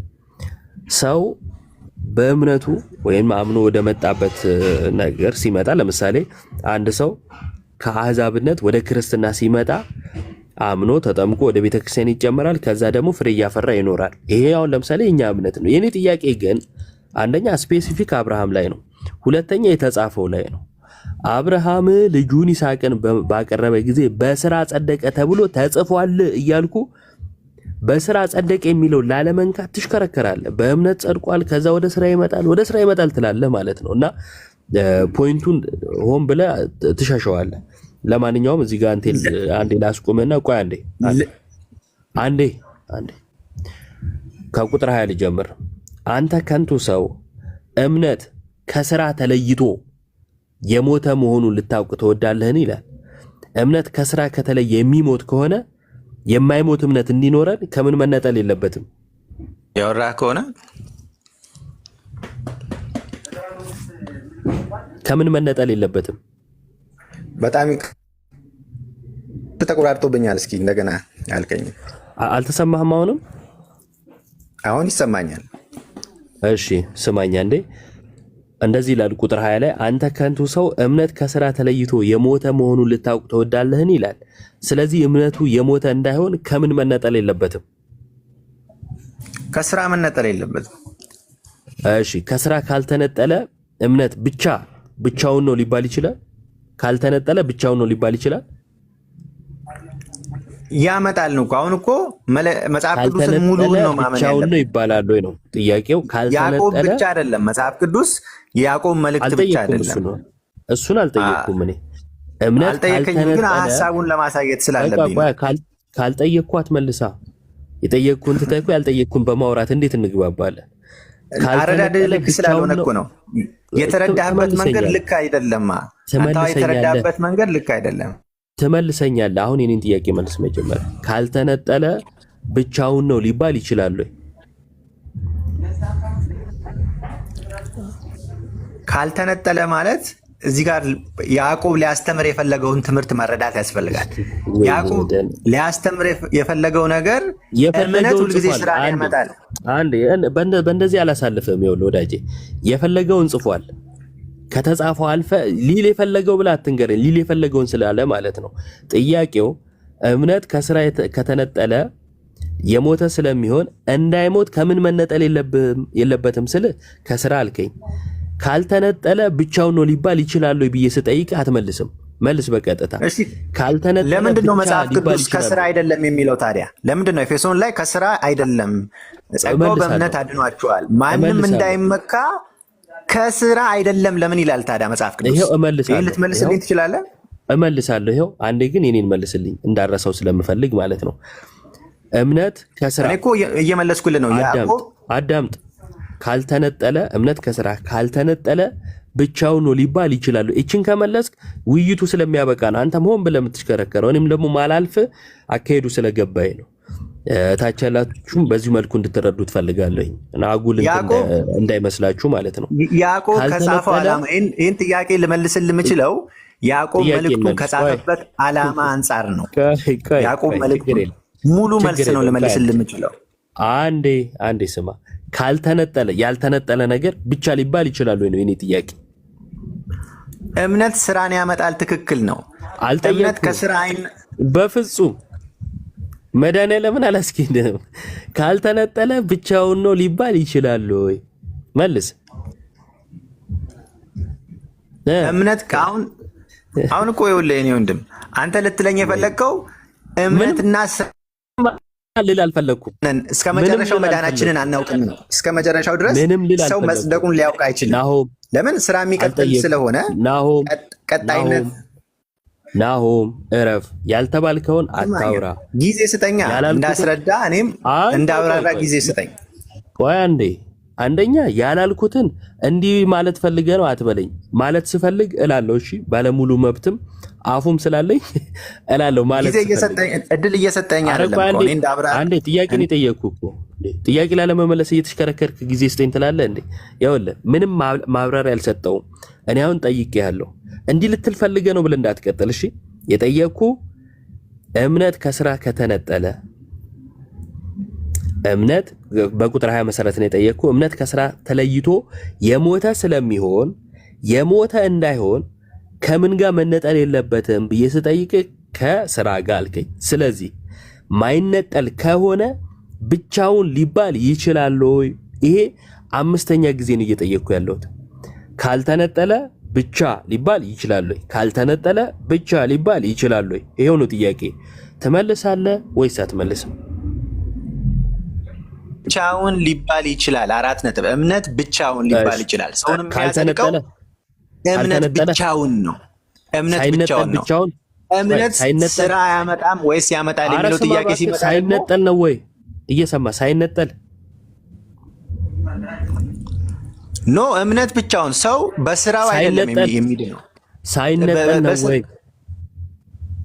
ሳይነጠል ማለት መርሳት የምትፈልጋት ፖይንት እኮ እሷ ስለሆነች ነው። እምነት ይኸውልህ ከስራ አይነጠልም። ለምን? ከተነጠለ የሞተ ስለሚሆን ተባባልን። ስለዚህ እምነት ስራ እንደ እናት ነው። ስራን ይዞ ነው ያለው። እምነት ስራ በውስጡ አለው። አንዴ ወዳጄ ውስጡ አለው። እሺ አብርሃም ባመነበት ሰዓት ጸደቀ ሲባል እያስወራኸኝ አይደለም። ምንም ለምንድን ነው መሰለ ፖይንቷን ትተዋታለህ። እኔ ፈለኳት ፖይንት እኮ ቁንጽል ሐሳብ ነው ያለው። አሁን አንተ ቁንጽል ሐሳብ ይዘህ በቃ ነው እየፈለክ ያለው አይደለም። ምንም የመረዳት ሙሉ መልእክቱን እንመልከተው። ሙሉ ኤፌሶንንም ሮሜንም እመን ተቀበል። ሮሜ ኤፌሶን ላይ ያለ ስራ ነው የሚለው። አንዴ ላሳይ የፈለኩት ነጥብ ምንድነው? ከዛ ትቀጥላለሽ። አንዴ ጠብቀኝ። ድርቅና ስለሆነ በቃ ለኔም ያሰለቸኛል አይደለም ለሌላው ማለት ነው። ይኸውላችሁ እምነት ከስራ ሲለይ እምነት የሞተ ይሆናል። ስለዚህ የሞተ እንዳይሆን ከምን መነጠል የለበትም ስለው ከስራ አለኝ። ካልተነጣጠለ ሁለት ነገር አለ ማለት ነው። እሺ አይነጣጠልም ካልኩኝ ስለ ሁለት ነገር እያወራው ነው። አንድ ነገር በራሱ ሲንግል የሆነ ነገር አይነጠልም አይባልም። ስለ ሲንግል ነገር መነጠል አለመነጠል አይወራም። ስለዚህ ስለምን ነገር ነው የተወራው? አለመነጠል የተወራው ስለ ሁለት ነገር ነው። ሁለት ነገር ከሆነ ደግሞ ብቻ ተብሎ እንዴት ይገለጻል ነው ጥያቄው። ገብቷችኋል? ለምሳሌ እኔና ባሮክ አንነጣጠልም ካልኩኝ ከዛን ኢዮብ ብቻ እንዴት ይባላል? አስቀድሞ ሁለታችን አንነጣጠልም። ምክንያቱስ ከተነጣጠልን አንዳችን ስለምንሞት ማለት ነው። እየገባችሁ ነው ታች ያላችሁት? በተለይ ከቤተክርስቲያን ውጭ ያላችሁ ዝም ብሎ የድገፋ ነገር ምናምን የቲፎዞ ነገር እንዳይሆንባችሁ ሐሳቤ እንድትረዱት ስለፈለኩ ነው። ትልቅም ትምህርት ስለሆነ ነው የያዕቆብ መልእክት። ስለዚህ ከሁለት አንዳችን በመነጠላችን ምንሞት ከሆነ ያልሞተ ሰው ስለሆነ ሚድነው ወይም ባልሞተ እምነት ስለሆነ ምንድነው ሁለታችን ባለመነጣጠላችን ብቻ ተብሎ አንዱን ብቻ እንዴት ይጠራል ነበር የኔ ጥያቄ። ሊመልስ ፈቃደኛ አይደለም ወይም አልተረዳውም ብለን እንለፈው። እሺ ከዛን ቅድም የጠየቀኝ ጥያቄ ስላለ እሱን መልስልሃለሁ። አላረሳሳህም። ምን የሚለው ነው የጠየቀኝ? ኤፌሶን 2 ላይ ምን ይላል? አንድ ላንብብላችሁ ከዛ ወደ ያዕቆብ እንመለሳለን። እንዳይረሳብህ ስለፈለኩ ነው። እሺ ጥያቄ ኤፌሶን 2 ቁጥር 8 ጸጋው በእምነት አድኗችኋልና ይህም የእግዚአብሔር ስጦታ ነው እንጂ ከናንተ አይደለም፣ ማንም እንዳይመካ ከስራ አይደለም። ይቀጥልና እኛ ፍጥረቱ ነንና እንመላለስበት ዘንድ እግዚአብሔር አስቀድሞ ያዘጋጀውን መልካሙን ስራ ለማድረግ በክርስቶስ ኢየሱስ ተፈጠረን ይላል። ተመልከቱ፣ የዳነው በምንድን ነው? በጸጋው። ጸጋው በምን በኩል? በእምነት በኩል መጽሐፉ የሚነግረን ማለት ነው። ከዛስ ከእናንተ አይደለም ይላል። ክርስቶስ መጥቶ ስለኛ እንዲሞት እኛ ያደረግነው ነገር የለም እያለን ነው። አሜን። እኛም የምናምነው እንደዛ ነው። በእኛ ስራ በእኛ ልፋት ክርስቶስ መጥቶ ሰው ሆኖ እንዲሞት አድርገነዋል ብለን አናምንም። በጸጋውን ሄዳን ነው። ስለዚህ ከእናንተ አይደለም ማለት ትክክል፣ ከስራ አይደለም ትክክል። ኢኒሻል ሳልቬሽን የመጀመሪያው ድህነት ክርስቶስ ስለኛ ሞቶ የሰራልንን ስራ አምነን በጥምቀት በኩል ደግሞ ከእርሱ ጋር አንድ በመሆን የምናገኘው ድህነት ስለሆነ የሚነግረን እርሱ ነው። ከዛስ የተፈጠርነው ግን ልክ እንዲህ የዳን ነው ማለት ነው። እንዴት? አምነን በጥምቀት ክርስቶስን በመልበስ የዳን ነው። ግን ለምንድን ነው የሚል ያለው? ኤፌሶን ላይ ጥምቀት የሚል አለ ወይ? ላቁም። አሳያለሁ። እንዴት ወደ ጥምቀት ወሰድከው? ጸጋው በእምነት አድኗችኋል። ማንም እንዳይመካ ከስራ አይደለም ነው የሚለው። እሺ አንዴ ልጨርስና አሳያለሁ እሱ ጥምቀት ለምን እንደሚያስፈልግ ማለት ነው። አንዴ ግን ልጨርስልህ። ከዛ ምን ይላል? በዚህ በኩል ከዳንን በኋላ በየት በኩል? በክርስቶስ በሰራለን ስራ አምነን በጥምቀት ክርስቶስን ከለበስን በኋላ ወይም የቤተ ክርስቲያን አባል ከሆንን ወደ ቤተ ክርስቲያን ከተጨመርን በኋላ ግን ከኛ ምን ያስፈልጋል? ፍሬ ማፍራት ያስፈልጋል። ለምን? የተፈጠርነው ራሱ አለ ዳግም የተፈጠርነው ማለት ልጅነትን ያገኘነው የዳነው ማለት ነው። እኛ ፍጥረቱ ነንና እንመላለስበት ዘንድ አለ እግዚአብሔር አስቀድሞ ያዘጋጀውን መልካሙን ስራ ለማድረግ በክርስቶስ ኢየሱስ ተፈጠርን ይላል። ስለዚህ የተፈጠርንበት ዓላማ ይሄ ነው። ጥምቀት ከየት መጣ? ያመነ ማርቆስ 16 የተጠመቀም ይድናል። ሮሜ 6 ከክርስቶስ ከሞትና ከትንሳኤው ጋር አንድ እንሆን ዘንድ እንደተጠመቅን አታውቁምን? ገላትያ 3:26 ላይ የተጠመቅን ሁላችን ክርስቶስን ለብሰነዋል። ይኸው ጥምቀት ያስፈለገው በዚህ ምክንያት ነው። ተመለሰልህ ነው? በፍጹም የሚገናኝ ነገር አይደለም ያወራው። ምኑን ያልተገናኘው? ጸጋን ነው አሁን ወደ ጥምቀት ልትወስደው የፈለግከው አንተ። እንዴት ጸጋ ወደ ጥምቀት ሊሄድ ይችላል? አሁን እኮ መልአኩ ማርያምን ሲናገራ ጸጋን የሞላብሽ ምንድነው? ስለ ጥምቀት እያወራ ነው አይደለም። ጸጋ የእግዚአብሔር አቅም ነው። ከእግዚአብሔር ዘንድ የሚሰጥ ነፃ ስጦታ ነው። ነፃ ስጦታ በምን በኩል ትቀበለዋለህ? ለምሳሌ በእምነት በኩል የምትቀበለው ነፃ ስጦታ የሚያድን የሚለውጥ አዲስ ሰው የሚያደርግ የሚያምነው አማን ወንጌል የተሰበከለት ሰው ነው። የሚያምነው ወንጌል የተሰበከለት ሰው ነው። እሺ አንድ እየሰማኝ አንተ አምነህ ማለት ክፍተትን ልሸፍንልህ ማለት ነው። አንተ አምነህ ጸጋውን በእምነት በኩል መቀበል እምነቱን አንተ ማመን ጸጋውን አልተቀበልክም ያሰኛል። በማመኔ ጸጋን እቀበላለሁ፣ ያ ጸጋ ያድነኛል፣ ከዘላለም ጥፋት ያድነኛል። ኧረ እባክህ ጥያቄ ሰምተህ መልስ እንዴ! እኔ እንዴት ነው ህይወትን ያሰጠኛል? ለእኔ ጥያቄ ከመመለስ ይልቅ የራስ ወሬ እንዴት ይወራል? ጥያቄው አንተ አምነህ በእምነት በኩል ጸጋን መቀበልህ አንተ አምነሃልና ጸጋን በምንድነው ጸጋን አልተቀበልክም ያስብልብሃል ወይ ነው ጥያቄ። ያስብላል ወይስ ያስብልም? አንተ ማመንህ እንዴት ያስብላል? አምኜ ጸጋን እቀበላለሁ በማመን በቃ ቆይ አንዴ ካላስባለ እኛ ተጠምቀን በጥምቀት በኩል ከክርስቶስ ጋር አንድ መሆን ጸጋ አይደለም እንዴ? ከክርስቶስ ጋር አንድ መሆን ዳግም መወለድ አንድ መሆን አይደለም እንዴ? ጸጋ ትርጉሙ ምን ማለት ነው? ጸጋ ቆይ አንዴ ወዳጄ ልክ ማስረጃ ማይገናኝ ነገር አገናኘ እኮ አንተ የማይገናኝ ነገር ነው ያገናኝ። አንዴ ልጅነት የእግዚአብሔር ስጦታ ነው ወይንስ ደግሞ የኛ ስራ ነው? ዳግም መወለድ የእግዚአብሔር ልጆች እንድንሆን አስቀድሞ ወሰነን ይላል መጽሐፍ ቅዱስ። ዳግም መወለድ የኛ ስራ ነው ወይስ የእግዚአብሔር ስጦታ ነው ነው ጥያቄው? የእግዚአብሔር ስጦታ ነው። እሺ የእግዚአብሔር ስጦታ ነው አይደል? ጸጋ የእግዚአብሔር ስጦታ ነው። ቴንክ ዩ። ዳግም መወለድን መጽሐፍ ቅዱስ በምን ታገኛላችሁ ነው የሚለን? በእምነት። እሺ ማስረጃ እስቲ ዮሐንስ ወንጌል ምዕራፍ 1። እሺ ዮሐንስ ወንጌል ምዕራፍ 1 ቁጥር ስንት? ከቁጥር 11 ጀምሮ ያለውንም ከቁጥር 11 ጀምሮ።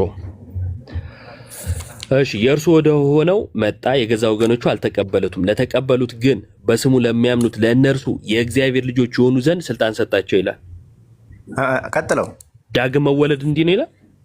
ቀጥለው እሺ እነርሱም ከእግዚአብሔር ተወለዱ እንጂ ከደም ወይም ከስጋ ፈቃድ ወይም ከወንድ ፈቃድ አልተወለዱም። ዳግም መወለድ እንዲህ ነው ይላል እኮ። ምን ስለ ዳግም መወለድ እያወራ እኮ ነው። ተወለዱ እንጂ እነርሱም ከእግዚአብሔር ተወለዱ እንጂ ያመኑ ክርስቶስን የተቀበሉ ከእግዚአብሔር ተወለዱ። ለተቀበሉት ግን በስሙ ለሚያምኑት ተቀብለው በስሙ ያመኑ ከእግዚአብሔር ተወልደዋል። እሺ ትክክል የሚለው ምንድነው? ከታች የተቀበሉትን ሲናገር እነርሱ ከእግዚአብሔር ተወለዱ የተባሉት እነርሱ የተባሉት አስቀድመው የተቀበሉት ናቸው። የተቀበሉት ግን ልጅ የመሆን ስልጣን ተሰጣቸው ይላል።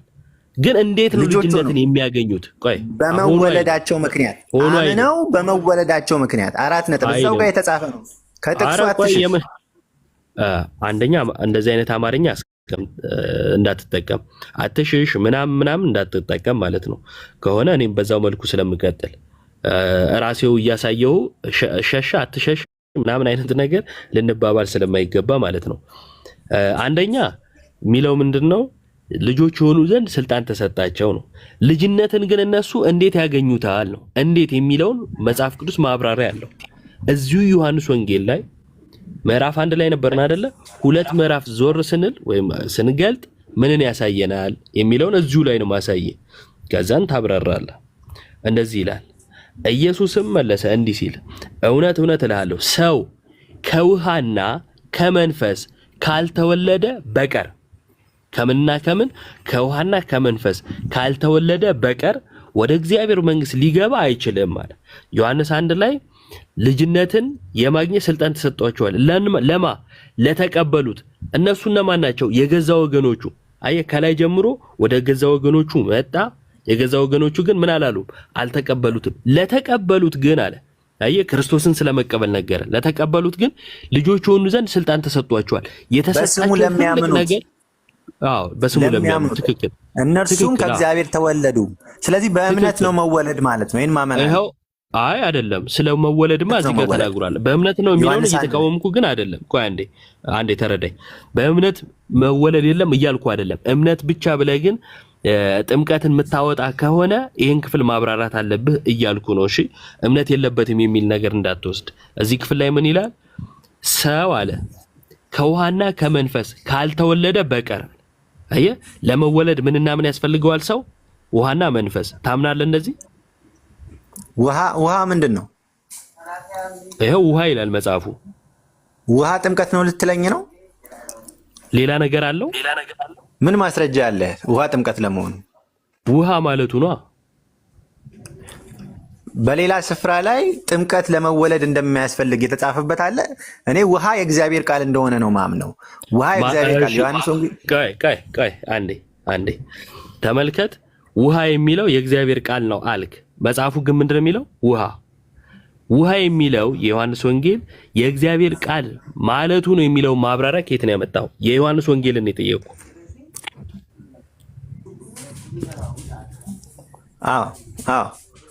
አንተ ማስረጃ ዮሐንስ ወንጌል ውሃ ማለቱ የእግዚአብሔር ቃል ማለቱ ነው የሚለው። ውሃ በመጽሐፍ ቅዱስ ውስጥ እንደ እግዚአብሔር ቃል የተመሰለበት። አሁን ለምሳሌ ዮሐንስ ወንጌል ምዕራፍ 15 ቁጥር 1 ላይ ከሰማችሁት ቃል የተነሳ ንጹሃን ናችሁ ይላል። ከሰማችሁት ቃል የተነሳ ንጹሃን ናችሁ። አሁን እባክህ የዮሐንስ ወንጌል እዛ ጋር የሚያወራው ስለሌላ ነው፣ ስለ ውሃ አይደለም። እዛ ጋር የተብራራው ሌላ ጥቅስ ልስጥህ። አትስጠኝ። አንዴ ማለት እዚህ ምዛም መሮጥ እንደሆነ ራሱ አሁን የጠቀስከው ራሱ ማሳያ ነው። ዮሐንስ ወንጌል 15 የሚያወራው ፍሬ ስለማፍራት ነው። ከግንዱ የተነሳ ፍሬ ታፈራላችሁ፣ ስለሰማችሁ ቃል አሁን ንጹሃን ናችሁ እያለን የሚቀጥለው ቁጥር 1 ሳይሆን ቁጥር 3ን የጠቀስከው አሁን። ለማንኛውም ግን እኔ የጠየቅኩ ዮሐንስ ወንጌል ምዕራፍ 3 ውሃ ያለው ውሃ ማለቱ የእግዚአብሔር ቃል ማለቱ ነው የሚለውን ማብራሪያ ከየት አመጣህ ነው። የዮሐንስ ወንጌል ምዕራፍ 3 ቁጥር 5 ውሃ ማለቱ የእግዚአብሔር ቃል ማለቱ ነው የሚለውን ማብራሪያ ከየት አመጣ ነው ጥያቄው። የእግዚአብሔር ቃል ዳግመኛ የተወለድንበት እንደሆነ ታምናለህ? የዮሐንስ ወንጌል ምዕራፍ ለመጨረሻ ጊዜ እሺ፣ ዮሐንስ ወንጌል ምዕራፍ 3 ቁጥር 5 ውሃ ማለቱ የእግዚአብሔር ቃል ማለቱ ነው የሚለውን ማብራሪያ ከየት አመጣ? በሌሎች የመጽሐፍ ቅዱስ ክፍሎች ላይ በእግዚአብሔር ቃል እንደተወለድን ተጽፏል። በእግዚአብሔር ቃል። እሺ ያኛው ሌላው ያልከው ማለት ነው የዮሐንስ ወንጌል ማብራሪያ ነው። ሌላ ያልከው መጽሐፍ ያው ጴጥሮስን የጠቀስክልኝ መጽሐፍ ቅዱስን ከመጽሐፍ ቅዱስ ጋር አስተያይተን የዮሐንስ ወንጌል ማብራሪያ ነው ወይ ጥያቄው? አዎ ማብራሪያ ነው። በእግዚአብሔር ቃል ዳግመኛ እንድትወለድን። አውጣው ዮሐንስ ወንጌል ማብራሪያ ነው የሚለውን ታስነብበኛለህ ከመጽሐፉ ላይ። አንደኛ ጴጥሮስ ምዕራፍ 1 ቁጥር 23 ላይ እሺ ቆይ አንዴ በእውነተኛ ዘር ከማይጠፋ ዘር አንደኛ ጴጥሮስ ምዕራፍ 3 ላይ ምዕራፍ 1 ቁጥር 3 ቁጥር 23 አንደኛ ጴጥሮስ ምዕራፍ 1 ቁጥር 23 እሺ ዮሐንስ ወንጌል ማብራሪያ የሚለው የቱ ጋር ነው? ማብራሪያ ሳይሆን ትምህርት ነው። ትምህርትን ስንመሰርት ጥቅሶችን እያየን ነው፣ ትምህርቶችን እያየን ነው። ሌሎ አንዱን ትምህርት ከሌላው ትምህርት አዎ ያልከኝ እያዳመጥክ አሁን እኮ ክርክር ዮሐንስ ለምን ወንጌል ማብራሪያን የሚለውን መጀመሪያ ሳይ ኧረ እባክህ ዮሐንስ ወንጌል ማብራሪያን የሚለውን አሳይ። የዮሐንስ ወንጌል ማብራሪያ ነው የሚለውን እባክህ አሳይ። አንዱ የእግዚአብሔር ቃል ለሌላኛው የእግዚአብሔር ቃል መፍቻ እንደሚሆን አታምንም? የዮሐንስ ወንጌል ማብራሪያ ነው የሚለውን አሳየኝ።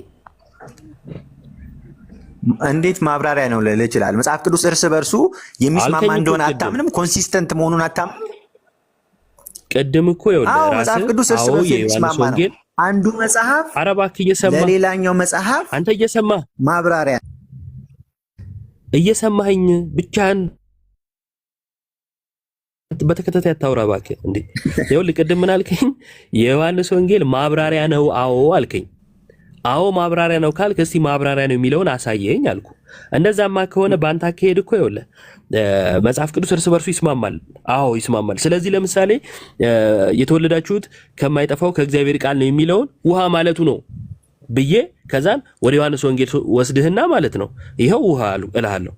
እንዴ አይ ያ ሌላ ነው ይሄ ሌላ ነው የምትለኝ ከሆነ አይ ይብራራል፣ እዛ ቃል ማለቱ ውሃ ማለቱ ነው እልሃለሁ። አይደለም የምትልበት ምንም አይነት ማስረጃ አይኖርህም ወደዛ ወደዚህ ከማለት ውጪ ማለት ነው። አየህ ለምትፈልገው ዓላማ መጽሐፉን እንደፈለክ የምታረክ ከሆነ ምን ይሆናል ማለት ነው? በአንተ መንገድ ሰዎች ሲሄዱ መልስ የምታጣ ይሆናል። መጽሐፉን እንደፈለጉ የማንሻፈፍ ችግር ይሆናል ማለት ነው። ስለዚህ እኔ ጠየቅኩ ዮሐንስ ወንጌል ምዕራፍ 3 ላይ ውሃ የሚለው አይ የእግዚአብሔር ቃል ነው አልክ። ማስረጃ አለ ወይ? የዮሐንስ ወንጌል 3 የተብራራበት ስለ ይሄው የዮሐንስ ወንጌል ማብራሪያ ነው አልክ። ይሄኛው ራሱን የቻለ የጴጥሮስ መልእክት ነው። የራሱ አውድና የራሱ ትርጉም ያለው ማለት ነው። የዮሐንስ ወንጌልም ራሱን የቻለ መጽሐፍ ነው። እንግዲህ የመጽሐፍ ቅዱስን ታሪክ የምታውቅ ከሆነ ማለት ነው። አሁን ማስረጃ ልታመጣልኝ ቢሆን ደስ የሚለኝ ምንድነው? ከዮሐንስ እግር ስር ቁጭ ብለው የተማሩ ለሐዋርያቱ ቅርብ የነበሩ ዮሐንስ ወንጌል ምዕራፍ 3ን ከውሃ ውጪ ማለት ከጥምቀት ውጪ የእግዚአብሔር ቃል ነው ወዘተ ብለው የፈቱ የቤተክርስቲያን አባቶች ካሉ ብታሳየኝ እጅጉን መልካም ነበር። አሁን ግን በምትፈልገው ዓላማ ከዛም ከዚህም ጥቅስ አዋጥተህ እንደዚህ የምታመጣ ከሆነ ምን ይሆናል መሰለህ? እንድትረዳው ማለት ነው፣ ለክርክርም ሳይሆን ለምሳሌ ሙስሊሞቹ ወይም ኦል ጂሰሶች የመሳሰሉት ስላሴን የማይቀበሉ ሁሉ ማለት ነው ጥቅስ ያዋጡና ይሄው እንዲህ ማለቱ ነው። ለምሳሌ በአብ ወልድ መንፈስ ቅዱስ ስም አጥምቁ የሚለው ስሞች ሳይሆን ስም ማለቱ የአብ የወልድ የመንፈስ ቅዱስ ስም ኢየሱስ ነው። ስለዚህ ሶስት አካል የለም አንድ አካል ነው እሱም ኢየሱስ ነው ይላሉ ኦል ጂሰስ። አየህ ጥቅሱን አዋጡትና ለሚፈልጉት ዓላማ አዋሉት። ይሄንን በምንድን ነው የምትመልሰው? ያንተ አካሄድ እንደዛ ስለሆነ ማለት ነው። እየተረዳኸኝ ነው ወዳጄ? አይደለም እኮ የኔ አካሄድ እንደዛ አይደለም። አንተም እኮ ውሃ ጥምቀት ነው ለሚለው ጥቅስ ልታመጣልኝ አትችልም። ውሃ ይላል ጥምቀት አይደለም። አመጣለሁ ውሃ ለሚለው በውሃ የሚደረገው ይሄው ቆይ ውሃ ጥምቀት ነው የሚለውን በምን ታመጣለኝ? ይሄው እሺ በጣም ጥሩ። ውሃው የሚለው ጥምቀት መሆኑን በምን ልታሳየን ትችላለህ? ጥሩ ጥያቄ። አንደኛ ከጌታ ቃል የተነሳ ምን አለ? ውሃ የሚለውን በጥምቀት ሲፈታ ማለት ነው። የማቴዎስ ወንጌል ምዕራፍ 28 ላይ በአብ በወልድ በመንፈስ ቅዱስ ስም እያጠመቃችሁ ደቀ መዛሙርቴ አድርጓቸዋል። ስለዚህ በውሃ መጠመቅ ሐዋርያቱ የታዘዙት ነው። ማርቆስ 16 ላይ ያመነ የተጠመቀ ይድናል። አሁን የማይገናኝ ነገር እኮ እያገናኘ ነው። አንተ ማትፈልገው ሲሆን ሁሉ አይገናኝም አይደለ? አይደለም ውሃ ለደቀ መዛሙርት እሺ ቆይ አንዴ ቆይ ውሃ ብሎ ውሃ አይደለም እያልክ ያለው አንተ ነህ። ውሃ ብሎ ውሃ ነው እያልኩ ያለው ከሞቱና ከትንሳኤው ጋር መተባበር። ቆይ አንዴ ወዳጄ ውሃ ብሎ ውሃ አይደለም እያልክ ያለው እኮ አንተ ነህ። ውሃ ብሎ አዎ ውሃ ነው ያልኩት እኔ ነኝ። አየህ ለቀጥተኛ ቃሉ ሌላ ትርጉም የሰጠው አንተ ነህ ተብሎ የተጻፈው የቱ ጋር ነው? ጥምቀት ስለ ጥምቀት ሮሜ ምዕራፍ 6 ላይ ያ ሁሉ ንባብ ሲያነብ ጳውሎስ የቱ ጋር ነው ጥምቀት ለዳግም ልደት ያስፈልጋል? አልተጠመቃችሁ ዳግመኛ አትወለድ ወይንም ተጠምቃችሁ ነው ዳግመኛ የተወለዳችሁት የሚል ንባብ የምታገኘው የቱ ጋር ነው? መጽሐፍ ቅዱስ ውስጥ ጥምቀት ዓላማው ደቀ መዝሙርነት ነው፣ እቀበላለሁ። እያጠመቃችሁ ቆይ እዛው አሳይሃለሁ። ቆይ አንዴ እዛው አሳይሃለሁ። አስቀድሞ ግን የሁላችሁ ዮሐንስ ወንጌል ምዕራፍ 3ን የቤተ ክርስቲያን አባቶች ሁሉም የሚስማሙት ማለት ነው በዛ ላይ ትርጓሜ የጻፉ አባቶች ሁሉም የሚስማሙት ከውሃና ከመንፈስ የሚለው ጥምቀት ነው። ያ ጥምቀት ደግሞ ሐዋርያቱ ያመኑትን ምን እናድርግ ያሉትን ተጠመቁ የኃጢአት ስርየት ታገኛላችሁ ያሉትን ማለት ነው። ስለዚህ ማንም ወዳጃችን የውሃ ጥምቀት አይደለም የሚል ከቤተክርስቲያን አባት ሊያሳየን አይችልም። እኛ ግን መጽሐፉን ራሱ በቅብብሎች ከአባቶች እንደመቀበላችን ትርጉሙንም በዚሁ መልኩ እናሳያለን ማለት ነው። ከውሃና ከመንፈስ የሚለው ጥምቀትን ያሳያል። ከዛን ራስ አሁን ምንን ጠቀስክ? ራስህ ሮሜን ጠቀስክልኝ። ሮሜ 6 ላይ ማለት ነው። ለዳግም ውልደት መሆኑን ይሄው ይናገራል፣ እኛ እናምናለን። ውሃ ቢልም ውሃ አይደለም ብሎ ኢየሱስ ውሃ የሚለውን ምንድነው ቃል ማለት ከብዶት ውሃ ብሎ ገለጸ አይነት ነገር ማለት። ከዛ እኔ ትርጉምን አወቅኩት አይነት ነገር የሚሆነው ለአንተ ነው። እንደዚህ ይላል። እንግዲህ ምን እንላለን? ጸጋ እንዲበዛ በኃጢአት ጸንተን እንኑርን? አይደለም። ለኃጢአት የሞትን እኛ ወደፊት እንዴት አድርገን በእርሱ እንኖራለን? ወይስ ከክርስቶስ ኢየሱስ ጋር አንድ እንሆን ዘንድ የተጠመቅን ሁላችን ከሞቱ ጋር አንድ እንሆን ዘንድ እንደተጠመቅን አታውቁምን? እንግዲህ ክርስቶስ በአብ ክብር ከሙታን እንደተነሳ እኛም እንዲሁ በአዲስ ሕይወት እንድንመላለስ ከሞቱ ጋር አንድ እንሆን ዘንድ በጥምቀት ከእርሱ ጋር ተቀበርን ይላል። በአዲስ ሕይወት መመላለስ ዳግም መወለድ ነው አይደለም? አሁን እኮ ጥምቀት የሚያሳየውን ነገር ነው ያስተማርከኝ እዚህ ጋር የተናገርከው። በአዲስ ሕይወት መመላለስ ዳግም መወለድ ነው ወይስ አይደለም? እንዴት ከዳግም መወለድ ጋር አሁን እኮ በጥምቀት ቆይ አንዴ ዳግም አለመወለድ አሮጌው ማንነት ነው አይደል? ዳግም ሳትወለድ ያለ አሮጌው ማንነት ነው አይደል? አይደለም? ማንም በክርስቶስ ቢሆን አዲስ ፍጥረት ነው ይላል። ይሄንን ታምናለህ? ማንም በክርስቶስ ቢሆን አልጠየኩም። አረባ ክባ ካንተ መታቃቸውን ጥቅሶች ዝም ብለህ አትወርወር፣ ርዕስ ጠብቅ እንጂ አዲስ ሕይወት መመላለስ አዲስ ዳግም መወለድ ነው ወይ ብዬ ስል ቆይ አንዴ ቆይ ስላልተረዳኝ ከሆነ ማለት ነው። ይኸውልህ በአዲስ ሕይወት መመላለስ ዳግም መወለድ ነው ወይ ብዬ ስል አንገራገርክ። ስለዚህ እንዲህ ላድርግልህ፣ በአዲስ ሕይወት አለመመላለስ አሮጌውን ማንነት መያዝ ነው አይደል? አዎ። እሺ በጣም ጥሩ፣ በደንብ እየተረዳኝ ስማኝ። እሺ በአዲስ ሕይወት አለመመላለስ በአሮጌው ማንነት መኖር ነው፣ አሮጌውን ማንነት መያዝ ነው። አሮጌውን ማንነት ጥለን ክርስቶስን መልበስ ዳግም መወለድ ነው ወይንም ደግሞ ክርስቶሳዊ መሆን ነው አይደለ? አዎ በአዲስ ሕይወት መመላለስ ክርስቶሳዊ መሆን ነው። ክርስቶሳዊ የምትሆነው ከክርስቶስ ስትወለድ ነው ወይስ ሳትወለድ?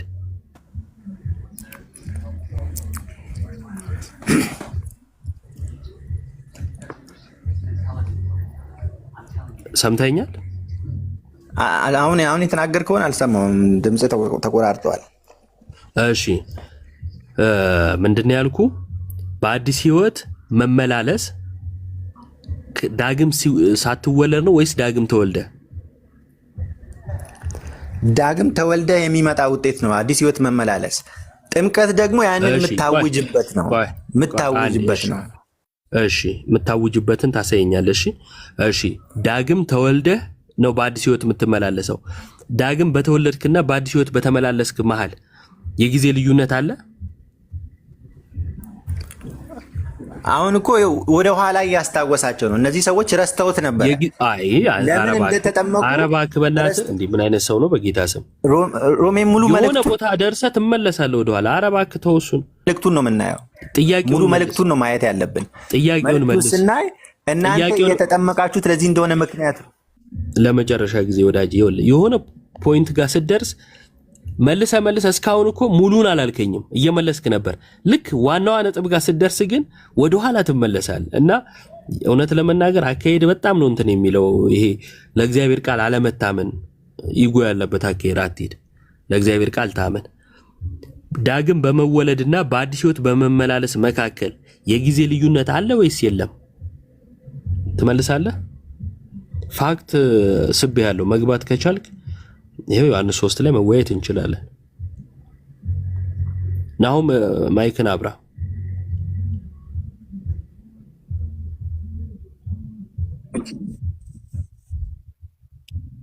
ምንድነው የጠየቅኩ? ምንድነው የጠየቅኩ? ምንድነው የጠየቅኩ?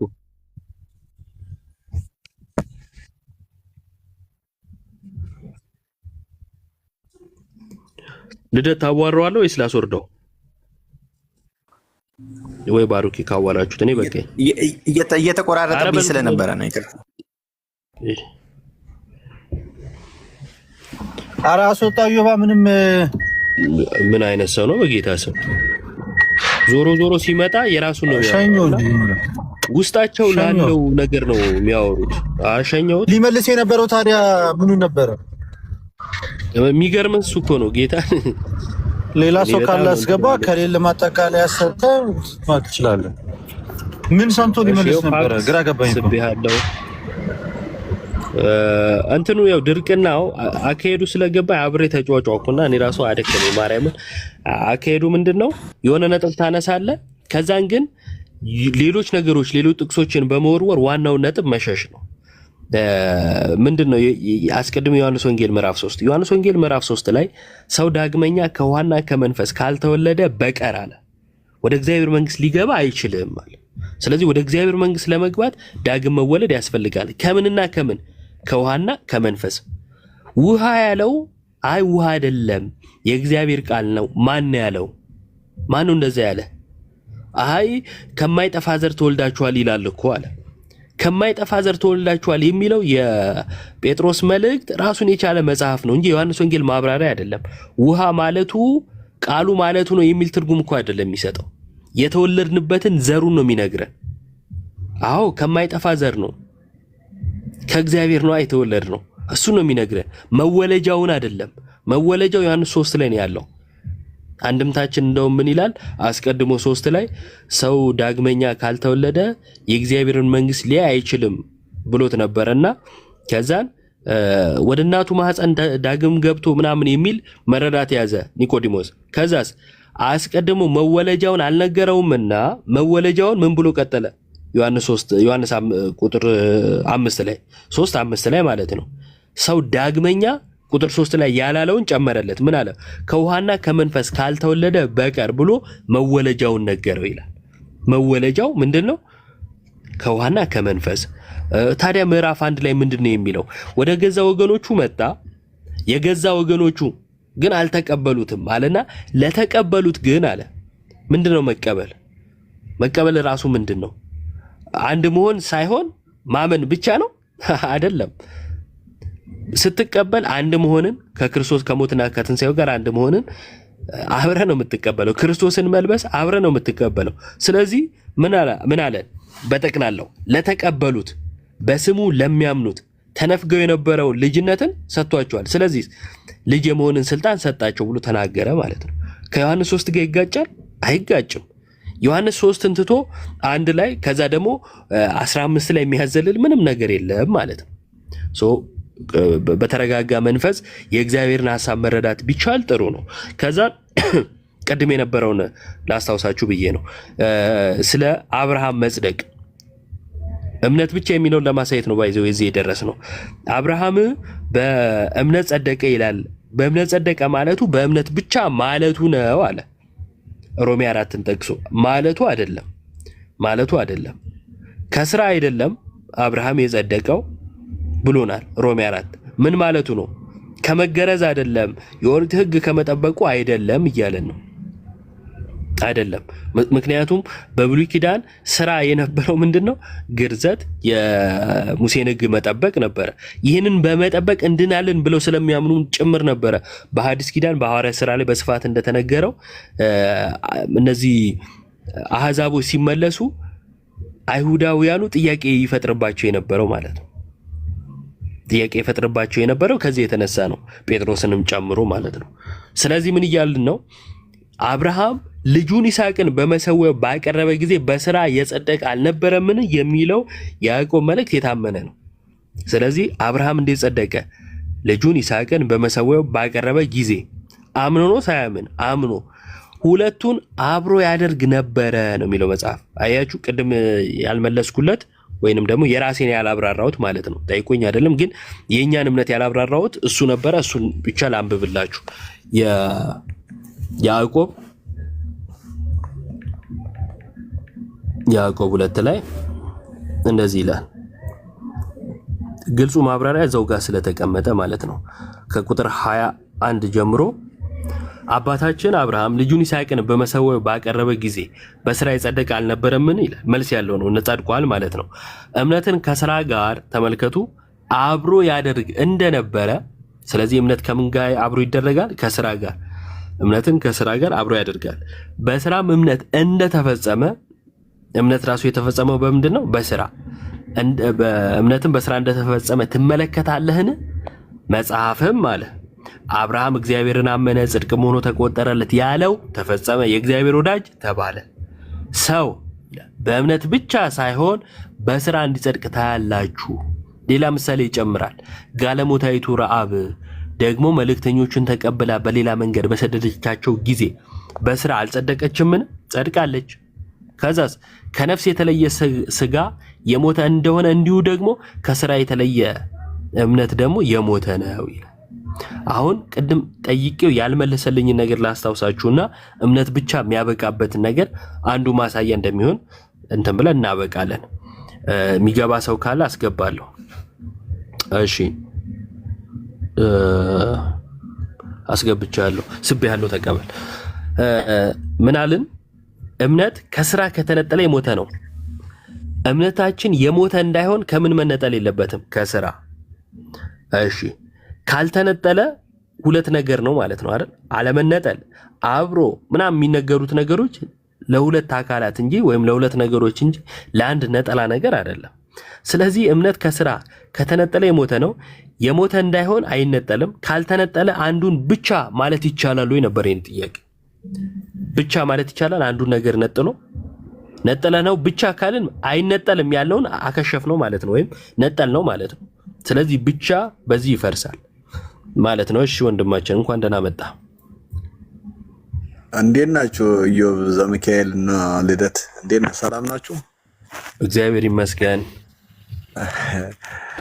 ልቦና ሰፊ ነው። በስመ አብ። ያ ልጅ እኮ እኔ በእርግጥ ኦርቶዶክስ ነኝ፣ ያው ብዙ ላታውቀኝ ትችላለህ። አይ ቅድም ዲያቆን ዘማርያም ያው የስራ ባልደረባይም ነውና በደንብ በቅርብ እንተዋወቃለን።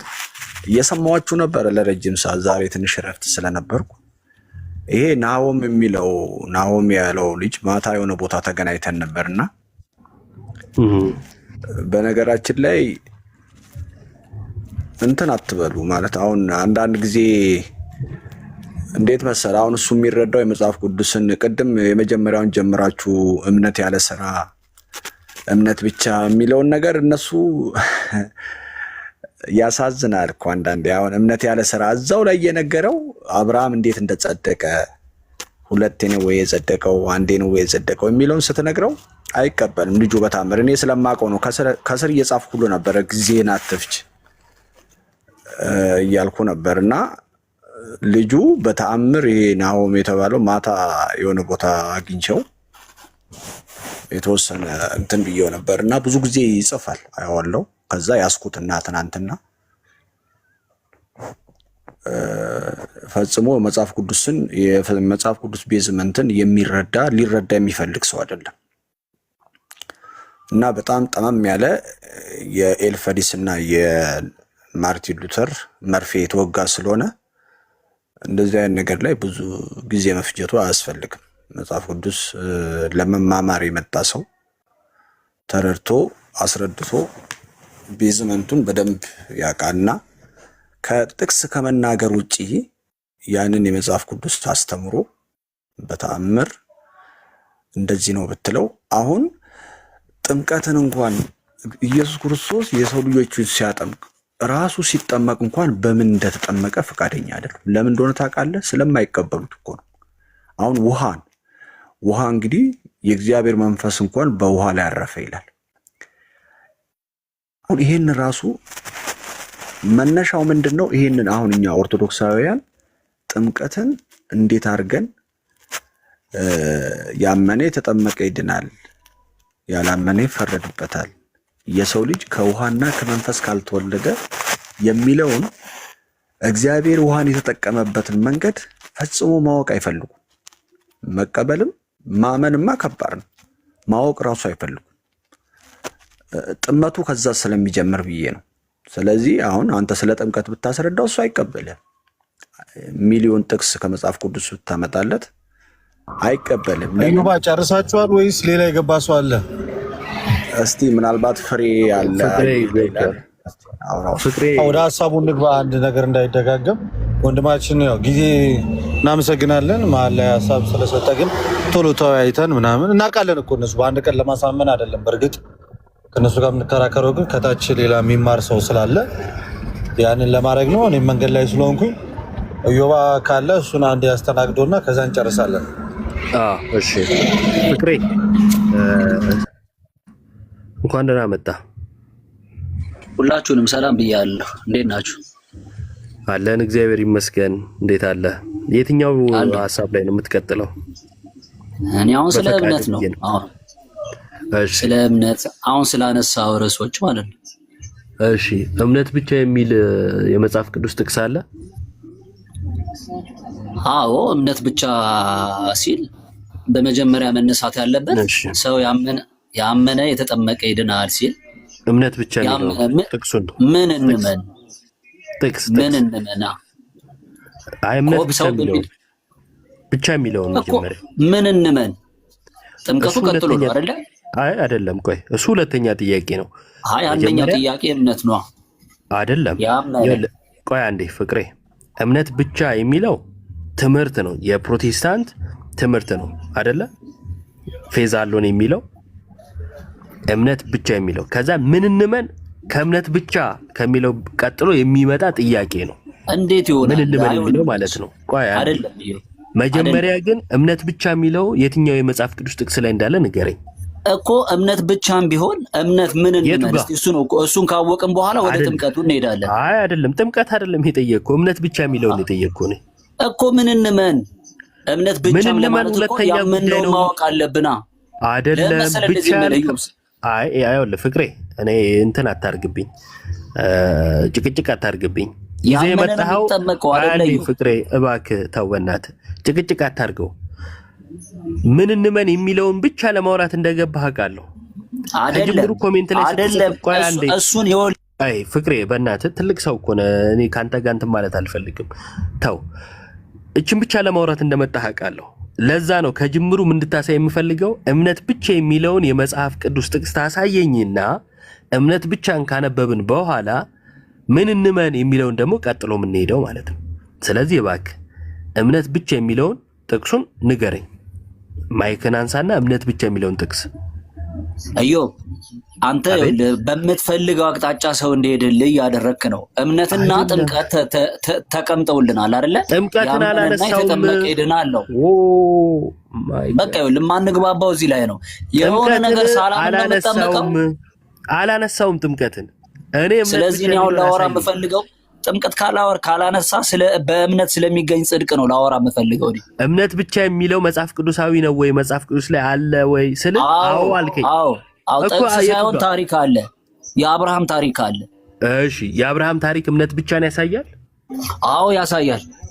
እሺ ያዕቆብ ላይ ስላለ እዚሁ ላንብልህ እንደ አጋጣሚ ማለት ነው። የአብርሃምን ስለሚናገር እንዲህ ይላል፣ አባታችን አብርሃም ልጁን ይስሐቅን በመሰዊያው ባቀረበ ጊዜ በስራ የጸደቀ አልነበረምን ይላል።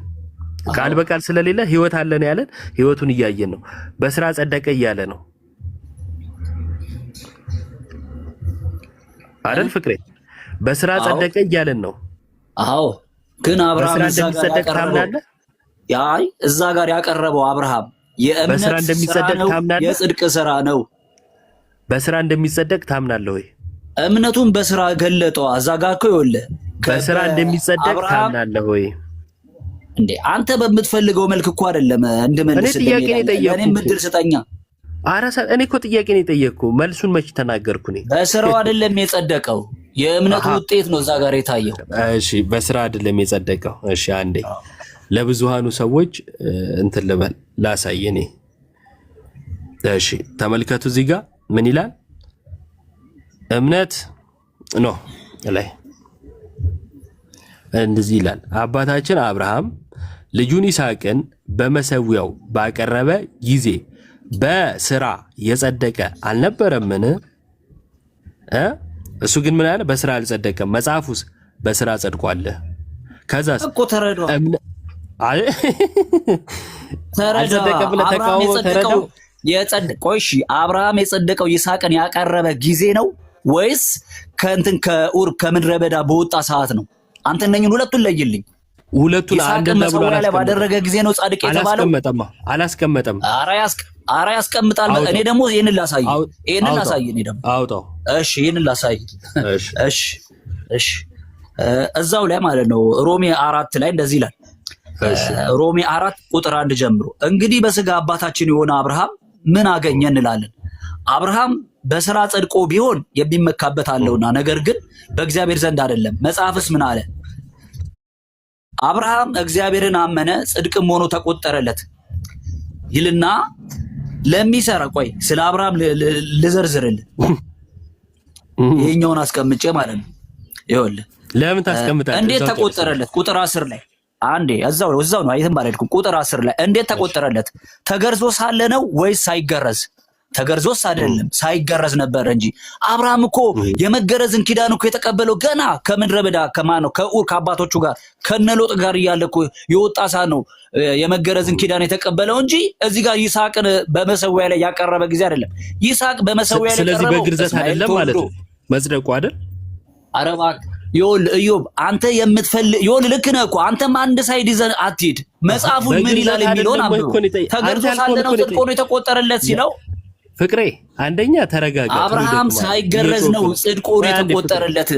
እሺ ፍቅሬ ይሄንኑ ነበር የጠየቅኩ እኮ ግን ተቆጣኸኝና ሌላ ነገር አስመሰልከው እንጂ አሁን የመለስከውን ነበር የጠየቅኩ። ተገርዞ ነው ወይ ሳይገረዝ ስለ ያው ሳይገረዝ ነበር አልከኝ። በቃ አጭሩ መልስ ይሄ ነውና ተረጋጋ። እሺ ተረጋግታ አውራኝ። ሳይገረዝ ነው። እሺ ቀጥል። ስለዚህ አብርሃም የመገረዝን ኪዳን የተቀበለው የቱ ጋር ነው ስንል ገና እዛ ጋር ነው። ገና ይስሐቅ ሳይወለድ እስማኤል ሳይወለድ ሳራ ሳትወልድ ነው። አሁን ደግሞ እያወራን ያለው መጽሐፍ ቅዱስ የቱ ጋር ነው? የመጨረሻው ሰዓት ላይ ይስሐቅን በመሰዊያ ላይ ያቀረበ ሰዓት ምንድነው? እምነቱን በስራ እየገለጠው ነው የሚሄደው። እምነትና ስራ አይነጣጠሉም። አንድ ሰው አመነ የሚባለው የተነገረውን ስለዚህ ስንት የጸደቀ አንዴ ነው የጸደቀው። ታዲያ ለምንድን ነው በስራ ጸደቀ የሚለው? አብርሃም ኢዮብ አብርሃም ይስሐቅን በመሰዊያ ላይ ሳቀርብ የእምነቱን ስራ ነው እንጂ ያሳየው የጽድቅ ስራ አይደለም የሰራው። እሺ የእምነት ስራ ነው የጽድቅ ስራ የሰጠው በ70 ዓመቱ በመጨረሻው ሰዓት አልነበረ?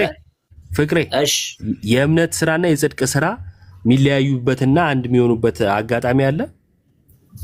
እንዴት? አዎ መጽሐፍ ቅዱስ የእምነት ስራ ነው እንጂ የጽድቅ ስራ አይደለም አልከኝ።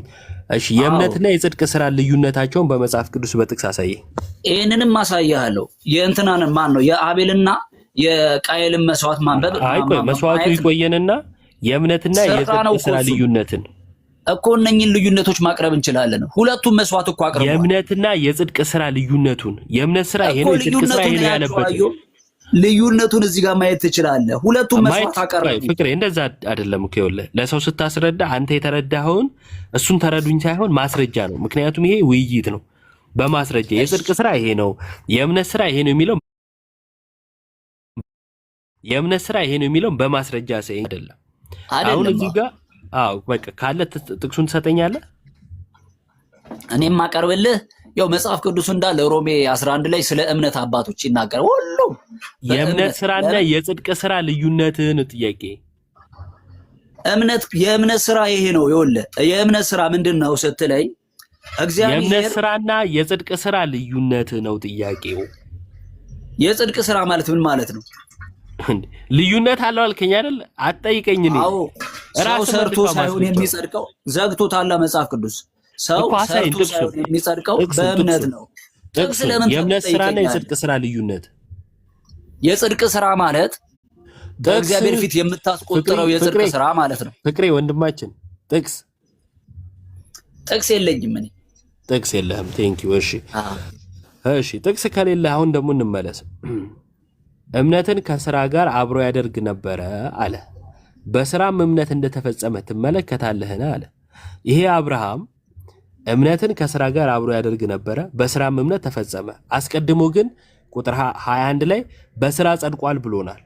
ይሄ በስራ መጽደቅ አባታችን አብርሃም ልጁን ይስሐቅን በመሰዊያው ባቀረበ ጊዜ በስራ የጸደቀ አልነበረምን ብሎ በስራ መጽደቁ ነገረን። ቁጥር 22 ላይ እምነትን ከስራ ጋር አብሮ ያደርግ እንደነበረ በስራም እምነት እንደተፈጸመም ነገረን። ስለዚህ እኔ ጥያቄ አብርሃም ስንት የጸደቀ? አይ እዮ በእኔ ነኝ ጥያቄ ያለኝ። አሁን አንተ በስራ ጸደቀ ብለኸኛል። ጥያቄ ያለኝ እኔ ነኝ።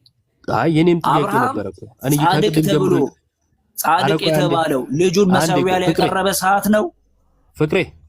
ወይ ሁለቴ ነው ወይ ስንቴ ነው የጸደቀ የሚለው መልስልኝ። አንዴ ከሆነ ለምንድን ነው እሱ ጸደቀ የሚለው መልስልኝ። ሆነ ለምንድን ነው እሱ? ተመልከት፣ አብርሃም አስቀድሞ ከግርዘቱን በፊት ጸድቋል ተብሏል ሮሜ 4 ላይ አይደለ? ሳይገረዝ ብሎ ማለት ነው። ልጁን ይስሐቅን የሰዋው ደግሞ በኋላ ነው። መሀል ላይ ሰፊ የጊዜ ልዩነት አለ። ለምንድን ነው ልጁን ይስሐቅን ባቀረበ